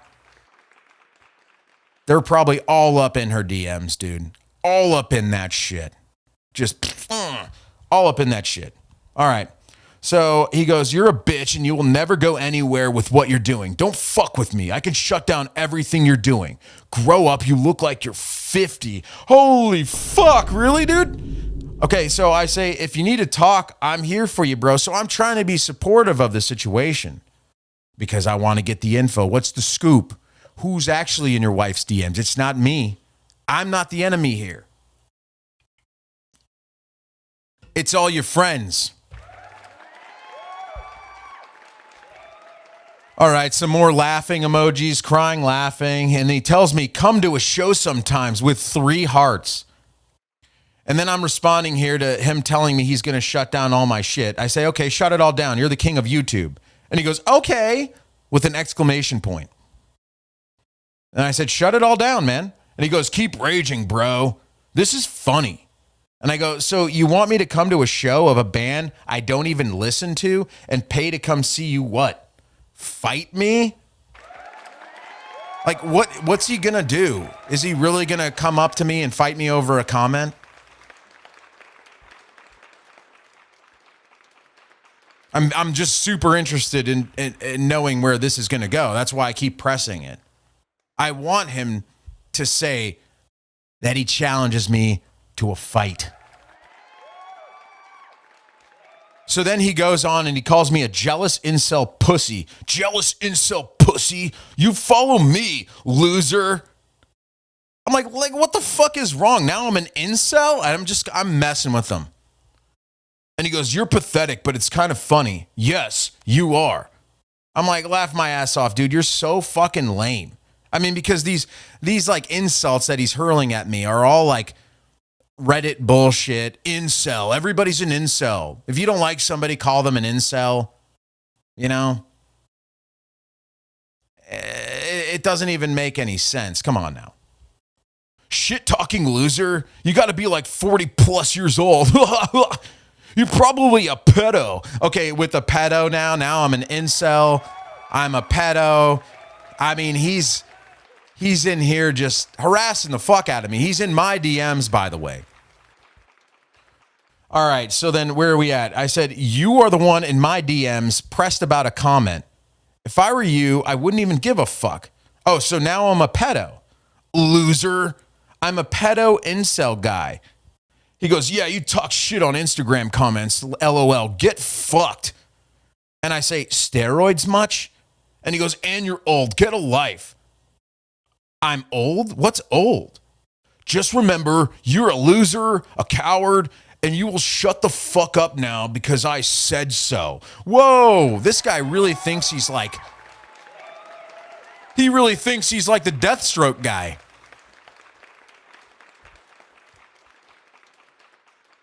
So he thinks I'm going to shut up because he tells me so in my DMs. I said, okay, I won't, but all right. You're making yourself look so stupid. And then, so I'm kind of trolling him because he's not really responding. And now I'm saying, see, I made you shut the fuck up. I cucked the fuck out of you. And then I can see him typing. So I say, no, I said, shut up. I see the dots. I'm your master. So I'm just like, I'm completely trolling, rage baiting this dude. It's insane. And then he tells me he's done here. Bro, I'm done wasting my time with you. You're pathetic and are a nobody. Bye. LOL. Keep saying what you need to prop up your little guy ego. You gonna keep messaging me, I know. LMAO. Pussy. And now I'm just shooting back. You will be quiet. You're in my DMs, bro. I ain't in yours. I can talk in here all day. All you have to do is walk away, bro. And that's what I recommend you do right now. Watch what you say on the internet, motherfuckers. So I'm just kind of spitting back the same energy.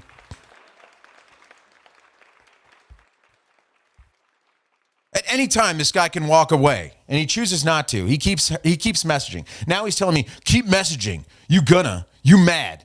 And then I go, you too. And then we're sending each other crying emojis, laughing emojis. And then he's like, me and my friends laughing at this so hard, you bitch. Woo, it's getting spicy in here. I mean, he's going off. So then I send him a picture of this lady on the computer, and I go, here's you, pressed on the computer. And he goes, you must not give a fuck about your podcast or YouTube channel. I'm on my phone, moron. So he's taking this emoji seriously right here. And I'm responding like, I don't really care. I don't really care about my YouTube channel that much or my podcast. I mean, I like doing it, and I'll keep doing it. If you want to shut it down, shut it down. I'll just make more videos. You know how easy it is to just like create another email and upload videos? I could give a fuck. I erase every single video I do. Get them all taken down. I'll just keep making more. Do not care. And I say, I just like making videos, and I'll just keep making them. He goes, old ass boomer using IG on a computer. You're a pussy. LOL. Good night. Okay, so for the second time now, he's saying he's going to take off. And I'm fucking with him here, and I go, I use my MacBook for everything. It's not even nighttime where I'm at, so who's dumb now? And I say, wait, you're with your friends right now? And they aren't telling you that you're being a retard for this? Those aren't your friends, dude. Those are the guys in your wife's DMs.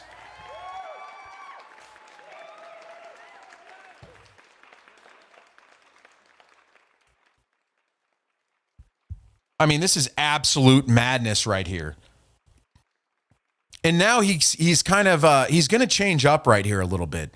This is where he's going to try to make me feel bad for him. And I can kind of clear the air at this point, but I choose not to. So let's see what he says. This is him. I'm going to read it just as he would sound. Okay? And he goes, "What is your problem? Why are you messing with my wife and me? Not cool. We had a bunch of fucked up shit happening recently from other people doing this. It's fucked up and you're not a kid." Okay, wow. All right, so I say, I really don't have a problem. It was a joke. You had a problem. You DM'd me, and I just matched whatever you were throwing at me. Are you DMing every person that says something online? Like, okay, I'm a boomer, but I also literally give two fucks about what any of these fucking people say online. Like, what I said isn't even really crossing a line, and it's not. And I go, like, obviously, I didn't DM your wife. Obviously, I didn't DM you. Sorry if people are saying nasty shit. So here's me just kind of like, dude, fuck off then. All right? I'm not really crossing a line here. My comment originally, I never even really crossed the line in the DMs. He's the one calling me a pedo, incel, pussy, loser, you're going nowhere. Okay? And then he responds with, "Leave me alone, please then." And I say, okay, or leave me alone, whatever, dude. And he goes, "Okay, dude, just fuck off. Just fuck off. Don't ever let me see you. Don't even bother coming to a show." Guess what? I was never going to come to a show. I don't like your band. I was never going to come to a show. He thinks he's really hurting me in this whole situation. And I say, you're calling me a pussy, but you're the one acting like a pussy, caring about what people say online. So go on and get, nerd. Go on now. Leave me alone then. Can't take a joke? Get out of here, nerd. I'll go to a show if I feel like it, man. Stop trying to control me. I'll leave you alone. Just go on and get. I mean, I'm like, okay, I'll leave you alone. Get the fuck out of here. This is pathetic now. You're fucking crying in my DMs. Baby back bitch. And then he said, "You're the kissy making creepy loser online comments. Loser, loser." And I go, okay, man, it was a joke. Like, I'm like, okay, dude, this guy's having a fucking breakdown. Let me back off before this guy suicides himself. And he goes, "Pussy." And I said, "Well, okay, now go." "Okay, I'm such a pussy." And he goes, "Yes, and you will never do shit with music." Really, I didn't know I was trying to do anything with music. I'm confused. All right, it gets better. And then here's where I throw out a little bit. I mean, I'm totally fucking around. This is the cringiest thing if it were real, but I'm totally messing around with him now. And I'm going, I have a Purple Heart from combat and fight MMA and been in bands too. And I like to podcast and fuck around. Like, whatever. I give a fuck about what you say. And he goes, "Incel loser, LMAO, you're proving it." And I said, okay, just get the fuck out of my DM so I can chill, because now you're being annoying. And he goes, "LMAO, you haven't done shit. You can't fight. Look at you. Bye."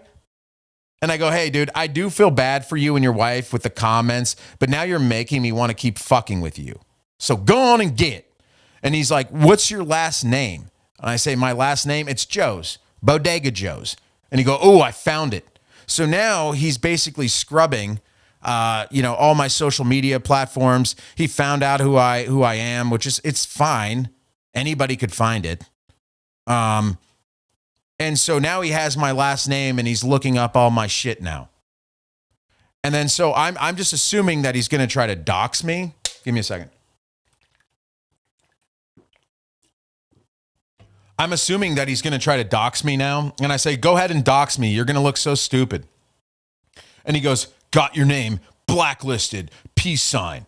Not dox, just letting everyone know internally. Bye. And so now I'm like fucking with him. Like, I don't know what blacklist means. I'm pretending that he put a hit out on me. Okay, just to fuck around. And I say, blacklisted me? Okay, if anybody touches me, I am a firearms expert. I will defend myself how I see fit, sir.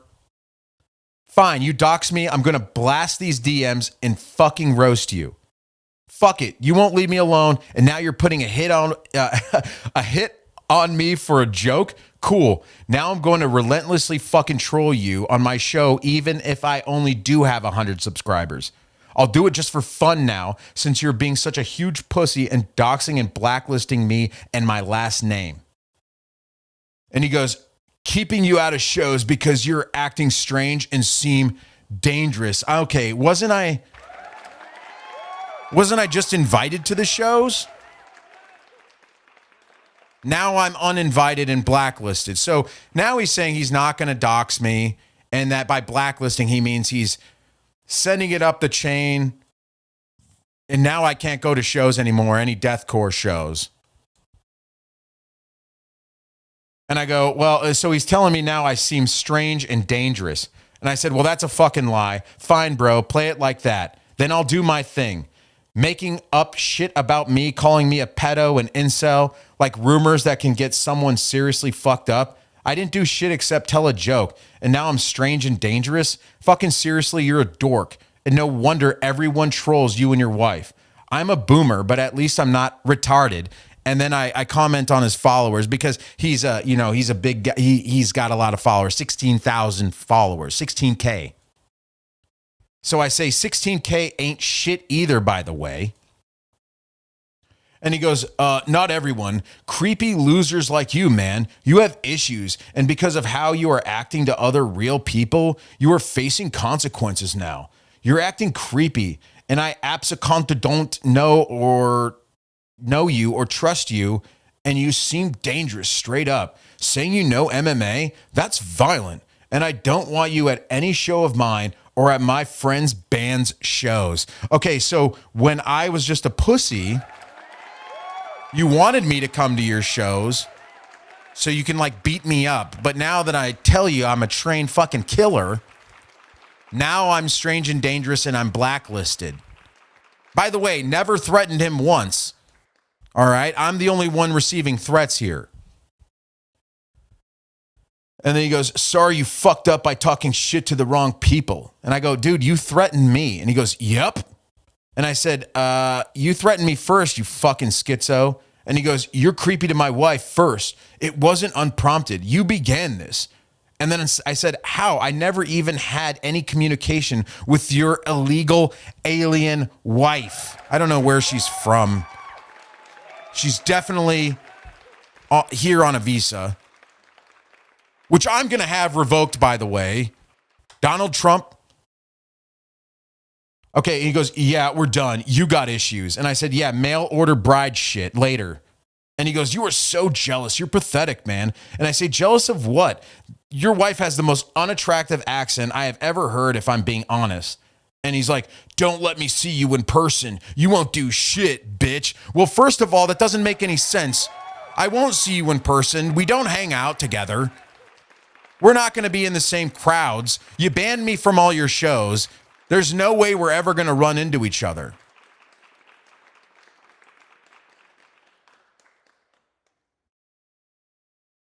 And then he's telling me, you won't do shit, bitch. Okay, yeah, I never said I was going to. You're the one that has been threatening me the entire time.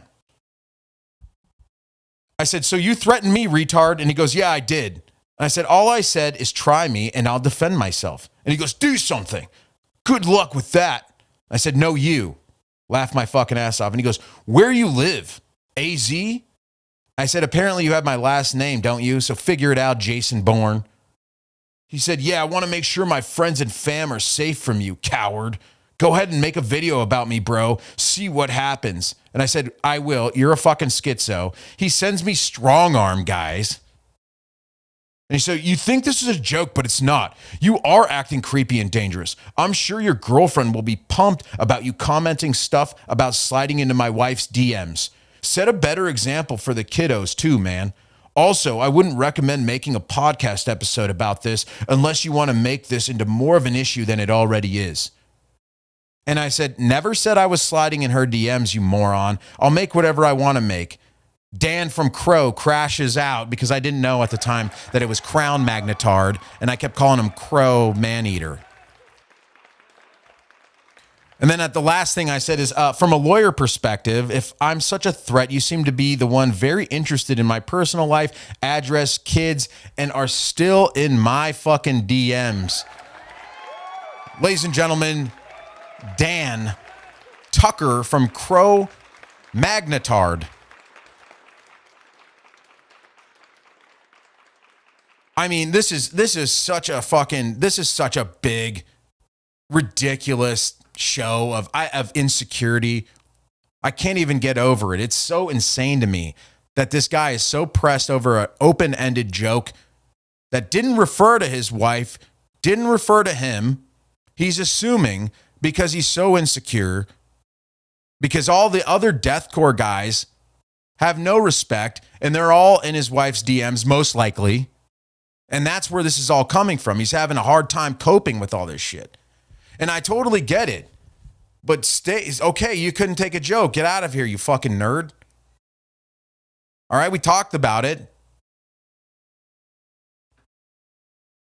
And then I'm going to bring up here, check this shit out. So then after all this is done, he blocks me.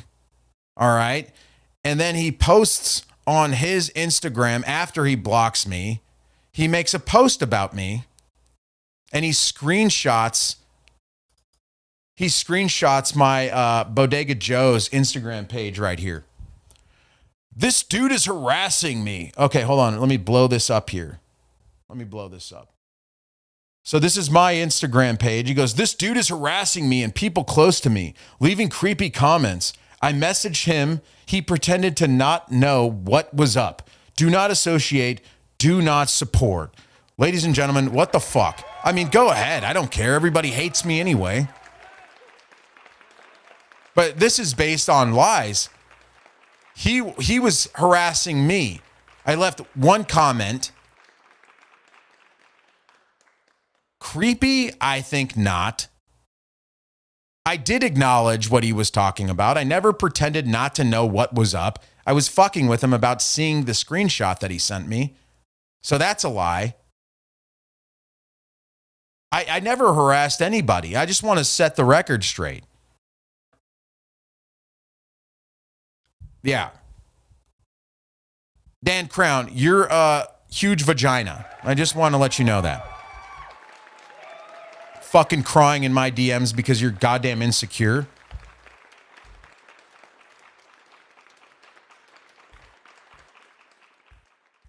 And actually, he ended up in my significant other's private messages trying to say the same thing. That I was being creepy towards him and his wife.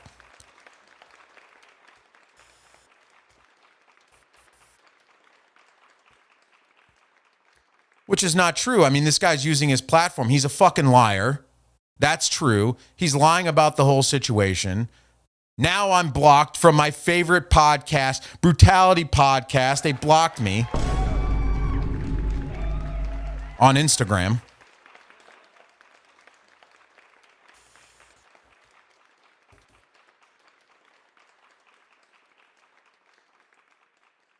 Face Yourself blocked me on Instagram. I mean, it's absolute garbage. All right, let's see here. Let me get rid of this. Let me get rid of this. All right, we're going to take another quick break. Let me see here. What do we got here? Let's listen to some Lil Uzi Vert, ladies and gentlemen. Check it out. Lo Mein. Chopstick came with a large low main. Extra clip in it, nigga. I ain't got no aim. Ball main pocket feel fresh. Stay with us. We still got more to talk about. 5500, nigga. That's your rain. When I go to the club, make it storm hurricane. Nigga pull up, think he G.I. Joe, man. 762, turn him G.I. Jane. That Rico and Boo, they be knee high, man. Now when I look down, you know I can't see my aim. Man, she effing some rats, gave her 3 times 10. Put her right in the condo, put her in the bin. And I did all of that, no one see her again. And honestly, on the better things, that's a friend. These niggas groupies, they peons, man. King of my city like Leon, man. Head of these niggas by Eon, man. She let me touch for the free iron, man. So you know that's a must like Elon, man. They was taking, I was spinning, you was saving. Counting up green like a pea pie, man. I was holding down my team like my name was paid. To make sure my brother good Elon, man. Cartier's got diamonds all in the middle like a nigga pulled up with 3 eyes, man. Just know them shits, they all GI, man. Everybody got rollies, that's team time frame. I said my psycho tryna be my main. I said my man go keep stalking my side. I told her shut up and go for a ride. In the road truck, girl, yeah, you can be on the bus. Yeah, you can get what you want. Out the mall, no need to hold me up. Riggedy racks, that's all in my Louis V jeans, double stuff. Yes. I'm turned to the max, these little itty bitty niggas know it's up. Chopstick came with a large low main. As a clip in it, nigga, I ain't got no aim. I said ball main, pocket feel fresh romaine. And I stay with the cash like an SO chain. 5500, nigga, that's your range. When I came to the club, make a storm hurricane. The nigga pull up, think he G.I. Joe, man. 762, turn him G.I. James. Up, uppity. Yeah. Moonwalking all on the money. Yeah. When I moonwalk, my diamond's still sunny. When I moonwalk, I don't use no 20s. When it come to the drip, not in front of me. When Balenciaga on my jacket, my shirt, and my pants, and my socks, and my undies. Yeah. Wow. I'm too litty, yeah. Bitch like Chinese kitty. 942 in my section, no rim. Let's go. Took JT out the city. I can make a hoe get way too sticky. Yeah, way too sticky. But hold up, don't you got a whole situation? Live my life too risky. How you doing? Say I'm doing good. I put up in the fire, let's race. Yes, I stay with some money on me. Only thing in my pocket, big face. It's amazing to me how my baby pull up with a fat ass and a skinny waist. It's amazing to me how I spend all this money and I ain't even roll my set. It's amazing to me how these niggas don't know me but still find a way just to hate. It's amazing to me how back then she ain't want me but now she want go on a date. It's amazing to me how she asked for them racks, told that girl get the fuck out my face. It's amazing to me how I'm eating so much and I still didn't gain no weight. Chopstick came with a large low main. As a clip in it, nigga, I ain't got no aim. I said ball main, pocket feel fresh romaine. And I stay with the cash like an SO chain. 5500, nigga, that's your range. When I came to the club, make a storm hurricane. And nigga pull up, think he G.I. Joe, man. 762, turn him G.I. James.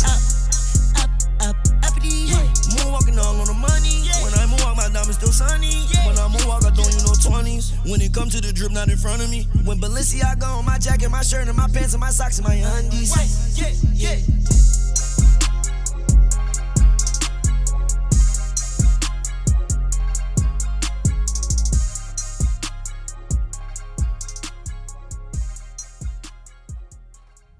Ladies and gentlemen, we are back. Taking a quick little break there with some Lil Uzi Vert. I hope you guys are enjoying the show so far. Okay, so like I said, I was blocked as a result of Dan Crown or Dan Tucker calling me out on Instagram. I was blocked by the Brutality podcast as a whole on Instagram. I still have access to, I shouldn't even say it, but I don't really care. I still have access to the YouTube channel, of course, because they need those clicks. They can block me if they want to on YouTube. I don't really care. But so then I started peeking out. I actually don't listen to the Brutality podcast. I like the style that they do. I like that they are just focused on deathcore, bringing some noise to the game in the deathcore scene. I love that. I like the way these guys look. They're a little bit boring at times. I've never made it more than a couple of minutes through anything that they've ever done. But you know, that's kind of everybody on YouTube that's doing the longer format stuff. I think my average view duration is like 15 minutes. It's not much out of a 3-hour podcast. So anyway, we're gonna check out these guys. I started looking into these guys, the Brutality podcast. They blocked me. I did message them and I'm like, hey dude, you're like blocking me based on lies. Dan's a fucking liar. He's not telling the truth about the situation. But in reality, I don't really care. So here's the Brutality podcast here. And this is them on the Garza show. This is one of their biggest achievements of their entire Brutality podcast. It's massive. I think the Brutality podcast here has like 100 episodes or something at the time of the filming when they were on Garza. I love Garza podcast, by the way. And so here's them on the Garza Pod, and we're gonna talk here. First, we're gonna kind of dive into who these guys are. I want to see the guys that blocked me. This is them. Obviously, they're in bed with Crown Magnetar because they had Dan on their show about a year ago. So naturally, they're going to defend Dan because they don't want to burn any bridges. They'll do whatever to stay in the good graces of Deathcore. So let's hear. Wrong, and I'm okay with it, right? Because it's a weird, I think, sound that we say in. So we're going to start the show where that's just what people call me. Or so here's one of the hosts of the show talking about his name. Let's take a look just to get an idea of who these guys are.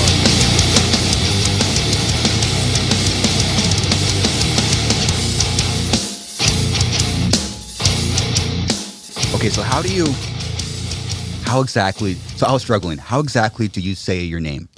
Okay. The thing is, I struggle too, and that's why he's laughing. Yeah, holy fuck, he struggles with his own name. It's a whole thing. Do you mean my YouTube channel name? Right off the bat, Jan is saying that he even struggles with his own name. He doesn't know what to call himself. So that gives you an idea of who these guys are. He's like, how do you say your name? And he's like, I struggle with my own name, so I don't really know. You can call me whatever you want. My actual name. Both, I mean.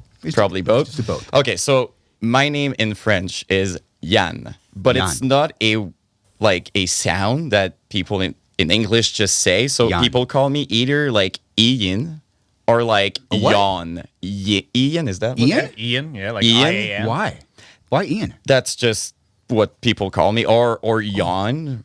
I was saying Jan, and then I heard you say something else. I'm like, oh shit, I've been saying it wrong. Jan. Well, pretty much everybody's saying it wrong, and I'm okay with it, right? Because it's a weird, I think, sound that. He's like, I'm not trying to burn any bridges. You can call me whatever you want. I'm just trying to make it with this podcasting stuff.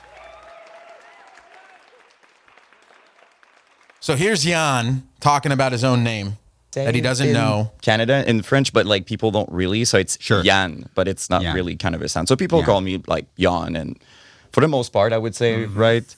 Okay. But even myself, like, I swear my channel name, I cannot say it. I don't think I can say it. So okay. Guy doesn't even know how to say his own channel name. It's silly. Okay, so that's what we're working with here. All right. And then we're gonna skip along, and you're gonna see the big question get dropped here. Who invented Deathcore? Chris Garza from Suicide Silence, ladies and gentlemen. Love this show. The Garza podcast. So Garza's going to press them on who invented Deathcore. Now, mind you, Chris is in Suicide Silence, was in Suicide Silence. And so I think you'll be surprised at the answer that the Brutality podcast gives for who invented Deathcore.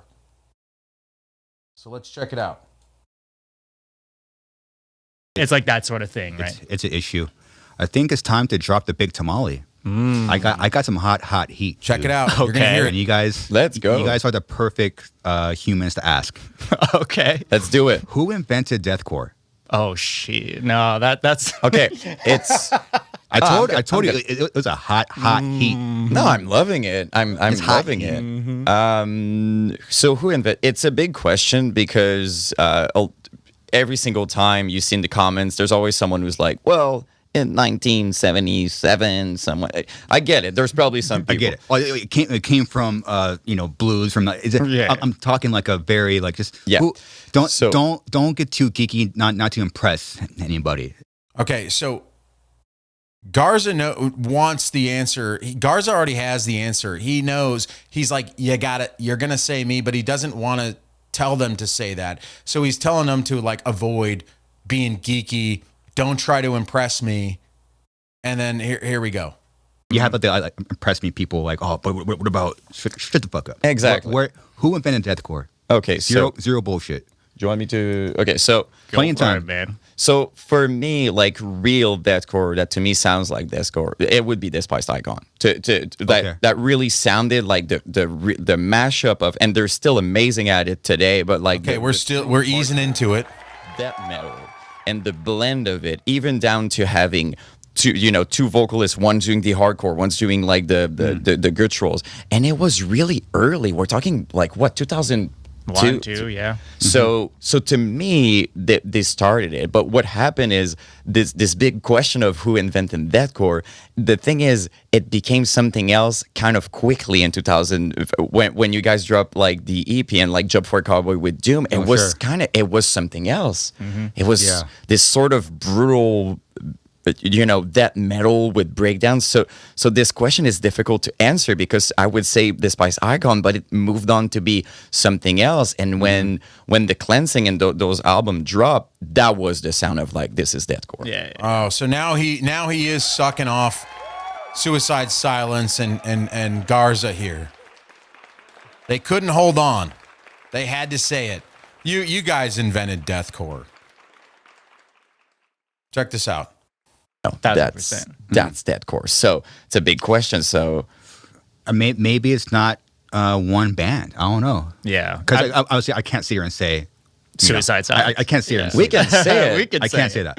We can say it. So I always want to ask other people, and also prove me wrong. I don't. No, but so there's always. To me personally, I think there's kind of like, who cares about who invented it? Of course. No, but in the sense, some people do. No, sure, but I mean, we can argue about that all day, and we can always go further back. Mm-hmm. Always, because whatever band invented it was influenced by something else, and whatever, right? Mm-hmm. Like nothing comes from, everything comes from something. But to me, the more interesting conversation is always just who popularized it, like who actually made it be cool and made other people want to play that stuff. And that was Suicide Silence. Like, bar none. He says it, ladies and gentlemen. Wow. Right? Like, Suicide Silence. Who would have thought? Who would have thought he would have said Suicide Silence to the Suicide Silence guy for who invented deathcore? All right, keep watching. I don't think that can be argued. Back in the day, it was definitely argued. Oh, sure. Yeah. But you look at it now, right? Sure. Now we have hindsight of what actually happened. Like you said, like the Cleansing, like the second the Cleansing came out, that you asked me what deathcore was. Is the Cleansing, like for sure. Someone want to know what is deathcore? Show the Cleansing. That's the energy you capture to, not to get too much because we're nerds. We love talking about that, but like the energy in that room, the way you guys recording that, like you don't see that. It's incredible. No, it won't happen again. Like it was what's the expression in my English is terrible, but like what's the like lightning in a bottle? Is that sure? Yeah, that you got it. So that's yes. Wow. I said it. Chris is like, absolutely. Garza's like, yep, absolutely. It was. That was the answer I was searching for. Expression. I managed to do that. It's incredible. No, but really, it really was. So it became the sound of deathcore. And not to start, you've watched my stuff, Chris, you know how much I still talk about Mitch to this day, every single time. Okay. So to the point where people are like, we get it, but truly those vocals, the aggression, like you cannot, the present, it was, to me, it wasn't just an album. Mm-hmm. It was what you captured back then, It would, and I'm just going to say it, and I know he agrees, we wouldn't be where we are without those moments and what you guys did. You said like, I cannot stand here and say like, but you really did though. Like that's really what happened. I truly appreciate that, guys. It's very rare that we get the stamp. Mm-hmm. People are always trying to take our stamp. Mm-hmm. And you've talked about that over the years. Yeah, people always try to take our stamp, and I've always loved deathcore from my bones. I mean, I talked about it on your pod. Mm-hmm. It's a sound in my body. Yeah, it's like it's who I am. It's me and Mitch. I mean, straight up. But for some reason, like back in that day, like people were trying to make it their stamp, and I never got it. And to this day, I mean, there's a couple I just accepted. They're not going to talk about it, and also other people are my genuine friends. I like them. I like them as people. So it's like water under the bridge. Mm-hmm. Yeah, and I love them. I love their bands, and I will never talk shit on them. But at the same time, I'm also going to spend the rest of my life taking that stamp. Yeah. And when I die, when they die, that stamp is mine. And that's it. So that's why I You heard it, ladies and gentlemen. Suicide Silence invented deathcore. You heard it here first. So then I started digging a little deeper, and I found after this Garza podcast was uploaded, the Brutality podcast uploaded a video and kind of recapped their trip to California. These guys are from Montreal, Canada, and so they uploaded their adventures. Even mine was just like, yeah, it was still. I mean, gives an idea. This is where we're at. Hold on here. Okay, sorry. so we're skipped ahead a little bit. So Jan and Dom on the Brutality podcast kind of recap their trip to Los Angeles, and you find out that these guys, they don't get out much. I don't think Jan has ever flown before at all. And I'm going to prove it here. Check this out. Check their story out here. All right.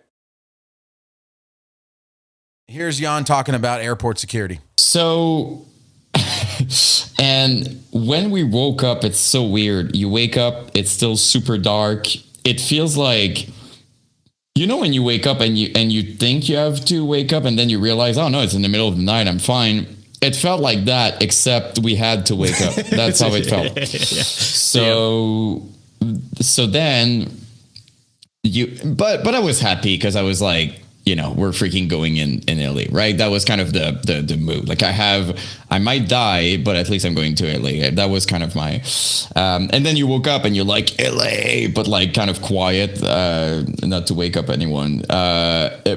So I was okay, but I was so confused though. Like like every thought that I had would take a long time to process type thing. It would be like, okay, you know, like I probably told myself like 5 times, take your charger, put it in your bag, and then take it. You know, when you have to repeat, like I was just okay, you're sure. It was step by step. Yeah, we had both said all our stuff the night before, at least to do minimal effort once we got up. But yeah, that was an early, because we left my place at like 4 in the morning.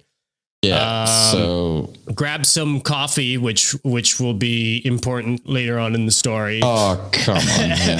We'll grab some coffee, a little bit of food, drive all the way to the airport. It's about 20 minutes. So we get to the airport, and then what happens there? Yeah. I mean, is it a coffee? I mean, it's right there. Yeah. China. I mean, we arrived there, park, everything is fine so far. And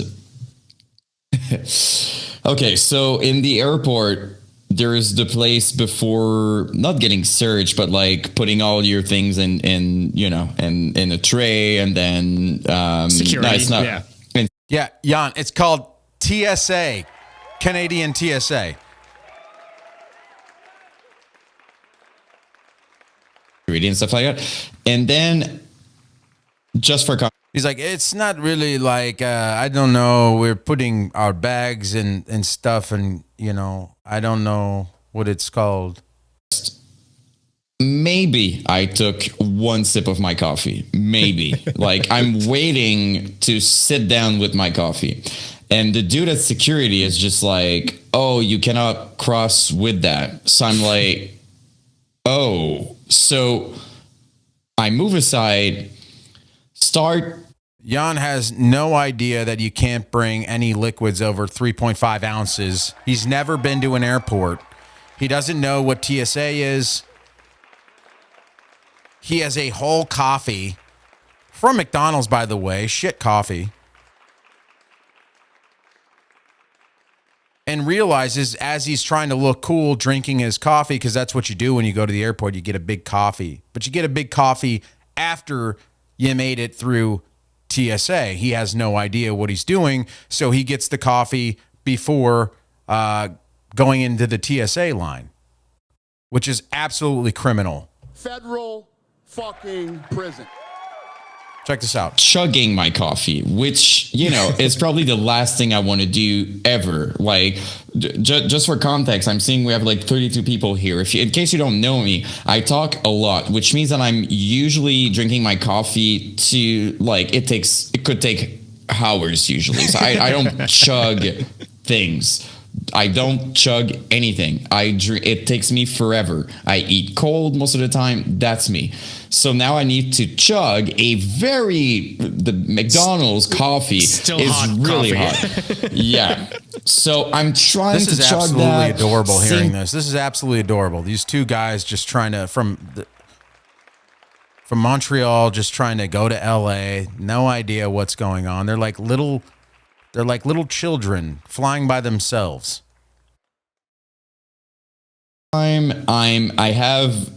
Guys, I usually don't eat in the morning, but I made an exception because I was about to die due to the lack of sleep. So I have this carrot muffin that I love it so much at the McDonald's. I don't know why. I love it. I'm loving it. There we go. There we go. And then in my mind, I'm like, shit, I need to eat that. So I'm both chugging my coffee, eating the muffin, and trying to go fast until... Still doesn't understand the TSA guidelines. You don't have to scarf down your food. Wrap it up, put it in your bag, save it for when you're through TSA. Dump your coffee. I mean, what are you losing? Like $3? Dump it. You know how many times I've just took a swig of something, puffed on a cig, threw it, just because I felt like it? It's not that big of a deal. The dude, I see the security dude laughing, and I'm like, and he's like, "Oh, you were fine with the muffin. It's just a coffee." And then I look at the muffin, and there's like this, like I ate it entirely. He waited to tell me that until it was almost completely ate it, and my coffee is thrown away. So that's for me how it starts. All right, let's skip ahead here to them getting to LAX finally after a day of flying here. We're going to go to 1920. Let's see what's going on here. So we land in LA finally, and I'll spare the details, but because of the strike and all this stuff, we didn't book exactly everything ahead of time. So I didn't rent a car, just in case we weren't going to make it on the trip anymore. I didn't want to, throw a bunch of money out the window in case shit got canceled. So, trying to get that sorted out was like a whole thing in itself, but it eventually got us to the point where we needed to go to a car rental place, which was not at the airport, not far, but not at the airport. Now, leaving LAX, leaving the airport was, how would you describe it? Okay, so it's in my life, I've seen, I've worked in customer service, I've worked in malls, I've seen a lot of places with like weird instructions and stuff like that. By far, Jan, once again, has not left the town that he lives in. He's worked at Hot Topic his entire life. So he thinks he knows something about something, but he's never left his town. He's worked in retail at Hot Topic, and so he thinks that he knows everything. It's the least intuitive thing that I've ever seen. Like, they want you to get lost at all costs. It could be because they want to sell you more stuff. I don't know what it is, but might be a tactic. It's the least. I couldn't even, when we found our way, I couldn't even believe that it was there. Still, I was like, there's no way it's there. Yeah. Makes no sense. Like, that must be like the initial exit just to get out of the lounge area of where we landed. It looked like we were headed into the back store of the airport. It felt like we weren't supposed to go there. I thought it was for employees or something. Same. Like, I was like, there's no. And no signs are almost like just, like we basically walked in circle for a pretty long time. Yeah. Thinking like, where is it? And Jan and Dom, like Feifel goes west. They don't know where the fuck they're at. They're walking in circles, LAX. Hey, go to baggage claim and go out the fucking doors. It's the same in every airport. And then call yourself an Uber and get to where you need to go. It's not that complicated. No logistical planning on either part here. That was before finding our way to potentially the exit and trying to the next goal was to find a taxi to get to the rental place. So now we're just in the general area of the airport, and you can go outside and it's just like a destination, like arrival and departure drop-offs and pickup locations, but you can't like where you get picked up by a Uber or a Lyft. They have Uber and Lyft in Montreal, by the way.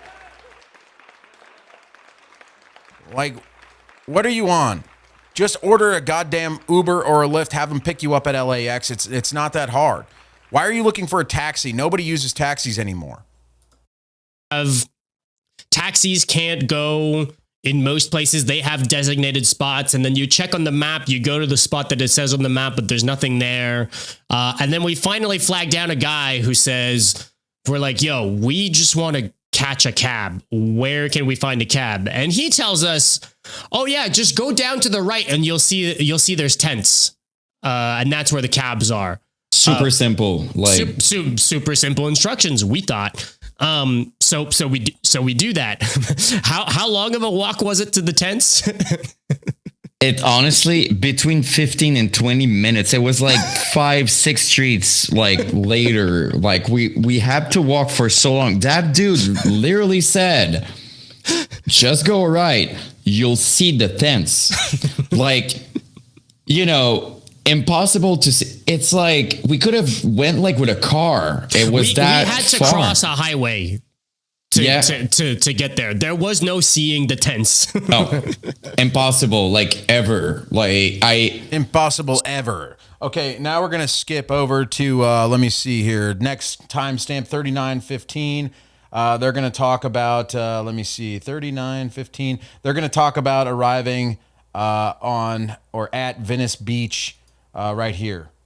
Now we're gonna see some more on their little trip here. Did you noted the bicycles too? That's kind of important. Go for it.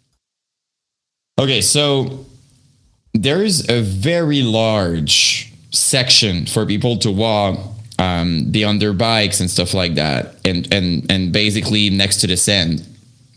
Yeah, and he is really cool. George is really good dude. So we're walking. And we don't take space at all. Like we're really like on the side, like on half in the sand. For God's sake. Yeah.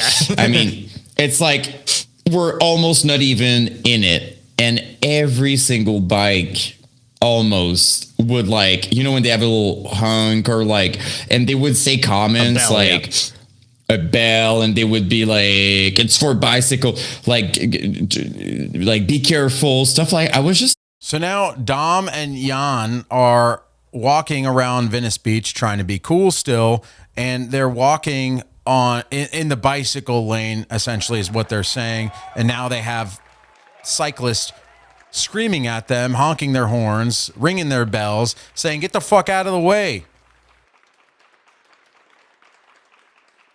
And they can't comprehend. They're like, oh, these guys, they're so fucking rude. What do we do?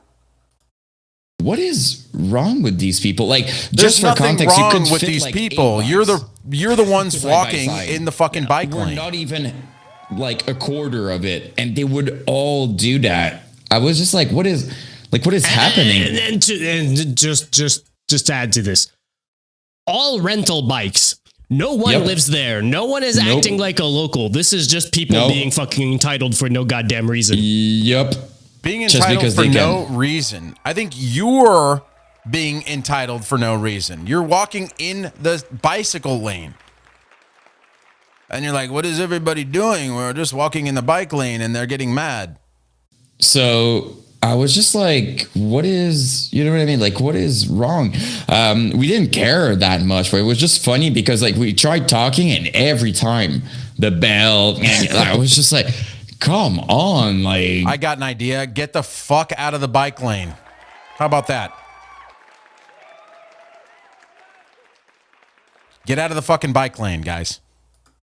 You like is no oncoming traffic, no other people on the lane, no, just possibly 10 feet beside us to go around us, but that wasn't enough for some reason. It was important to them that we know that it's for bicycles specifically. So that was that. There was that. I mean, while we're on the topic of the skate park, we do. All right, there's that, ladies and gentlemen, and then we're gonna get to the next part here at 46 minutes, where they rent a car. It's a Turo. Let me see. There we go. Here, 46 minutes right here. Ton of places like that. So we're used to that, and we start hearing a sound, but then it went away for a while. So we're like, okay, it was just the road, no problem. The thing is, as we're heading to the second in and out that we found on the road, the noise come back. It's coming back. But the thing is, it's not a road like that. It's just like a normal road. Like we're not even on the highway, if I remember properly. So we're like, okay, that's weird. But we're like, maybe. And then there was a different noise, much louder, and the kind of noise that the only time I heard that was a flat tire. So I'm like, dude, we just got a flat tire. And even like we're both 100% sure we've got a flat tire. Obviously today, of course, that's what's happening. Get out of the car. Well, wait. We start really thinking it's a flat tire because the noise is like kind of like really being more intense. But then there's a big like bang. Like it really sounded like a tire blew up. Yeah. I didn't feel it on the car. Like it didn't feel like all of a sudden I was on metal. But I've never heard anything else sound like that other than a car tire blow up. I was convinced we blew a tire. Yeah. So pull us out of the road, and then we walk out, and we have no blown tire. I walk on one side, and I'm like, oh, I guess it's on your side, and you're like, no, it's not on your side, and we're both kind of like looking at each other confused, like what the fuck is going on here? Like what? So you look under the car. Mm-hmm. Oh, you have a picture of that. I have a picture. Yeah, I'll pull this up here. But you can keep going. I'll pull it up. So there was this, like, I wouldn't call it a plate, but kind of a protective layer under the car that kind of snapped. Yeah, just like the panel under the car that keeps all the dirt and all the shit from coming up into the car. It is a plate. It's like a skid plate, a plastic skid plate. It is. But I'm glad they found it. And into the mechanical part. And I guess like here, like some of the whatever attaches that panel to the bottom of the car was stripped out in multiple places, all at the front of the car. So basically what we were hearing was this panel kind of flapping up and down, and whenever it made more noise, it's because it was actually dragging into the ground. And the big pop that we heard was a part of it, I guess, just really getting stuck in the road and like breaking off. So it's kind of like, I don't know, some sort of fiber or some sort of thing that just like snapped in half. And that's when we thought we blew a tire. But safe to say that at this point, this is a rental. This is not our car. This is somebody else's car that we got today. That we got the day of. We didn't do shit. We drove like collectively maybe fucking 20 miles with it. Like we barely drove with this thing. It's not like we were doing off-road shit. I'm not a crazy fucking driver. We're not doing jumps or any of this stuff. And And like this, we drove with it for like max like 35 minutes top. Total. You know, like we didn't go anywhere. Like we went to the beach and then this happened on the way back. That's literally what happened. Yeah. So at this point, we're kind of like, well, we're in the middle of nowhere. Like this place where we parked to the side of the road was near nothing. It was like kind of an industrial area, but also kind of a residential area. But there's no stores or anything near this place. So it's a rental, but it's not through the rental directly. It's through the app, the Turo app, and the guy from the rental. We get a Who rents a car off Turo, by the way? This is just terrible planning on Dom and Jan's part. Travel more, guys. A hold from him, and he basically says like, stop driving it, leave it where it is, and deal with the app to get the thing towed. But what time is it? Like 10 at night? It's like 10:30, yeah. 10:30 p.m. in the middle of fucking nowhere. We're not gonna just leave the car there. And even if / when a towing would come, we'd have to be there anyways. Like, we're not gonna sleep in the car till something shows up the next day. He tells us to call the next day. So in my mind, customer service just wasn't a thing at night. And to be frank, at that point, we were so fucking tired and over it that I wouldn't have called that night regardless. I wouldn't have waited there, you know, where we were at. He's telling us to just leave it there. And I'm looking at how far we are from the Airbnb, and we're like a 13-minute drive without highways. And I'm like, hell no, we're just driving this thing 40 kilometers an hour, 4 flashers on, we're taking it slow, and because it's not a mechanical problem, right? We just don't want this thing to scrape on the ground. So we drive to the Airbnb. We don't hear the noise again, really, and at least we get to the Airbnb. We have somewhere to stay, and then we think, well, at least the next day, once they come tow it and shit, we'll be here. We'll be able to hand off the keys. We'll be able to deal with it. So that was kind of day one. I mean, we show up at the Airbnb. The Airbnb, 10 out of 10, no complaints with the Airbnb. Super easy to get in. All this stuff. It was the classic California, like a building in someone's backyard. That's just like an extra kind of like guest room type thing, but it's got everything in it with, bathroom, shower, stuff to make some basic food and all this stuff. And it's got a bed and a couch. So we get there. We still haven't eaten, mind you, at this point. Nope. This is all just terrible planning. So these are the guys. These are the goons that blocked me off their Instagram. But I am subscribed to their YouTube channel, so it's okay. So these guys, I'm not too worried about it. It is what it is. Honestly, a couple of guys doing their thing. I'm not too offended by it. You guys do your thing. I did message you, Brutality Podcast. Please unblock me from Instagram. Dan, please unblock me from Instagram. I got to see what you're doing. So I could slide up in those DMs.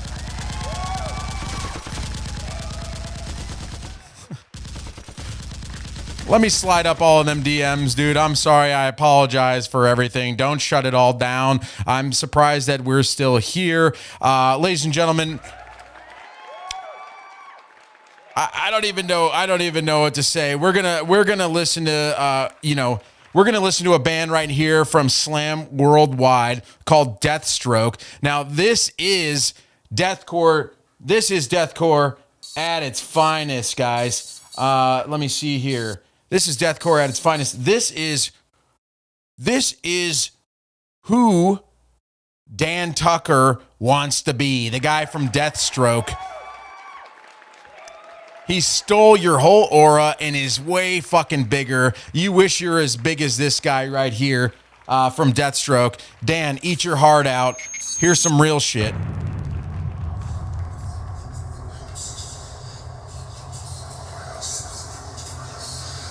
Look at this, Deathstroke.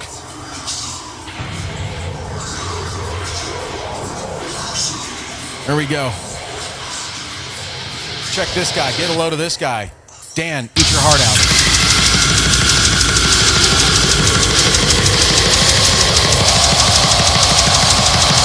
This guy is who Dan Tucker wishes he was. Check this out.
Ladies and gentlemen, Deathstroke. That's all we got for you guys tonight. I hope everybody had a great time. We'll be back. Episode 20 in the books.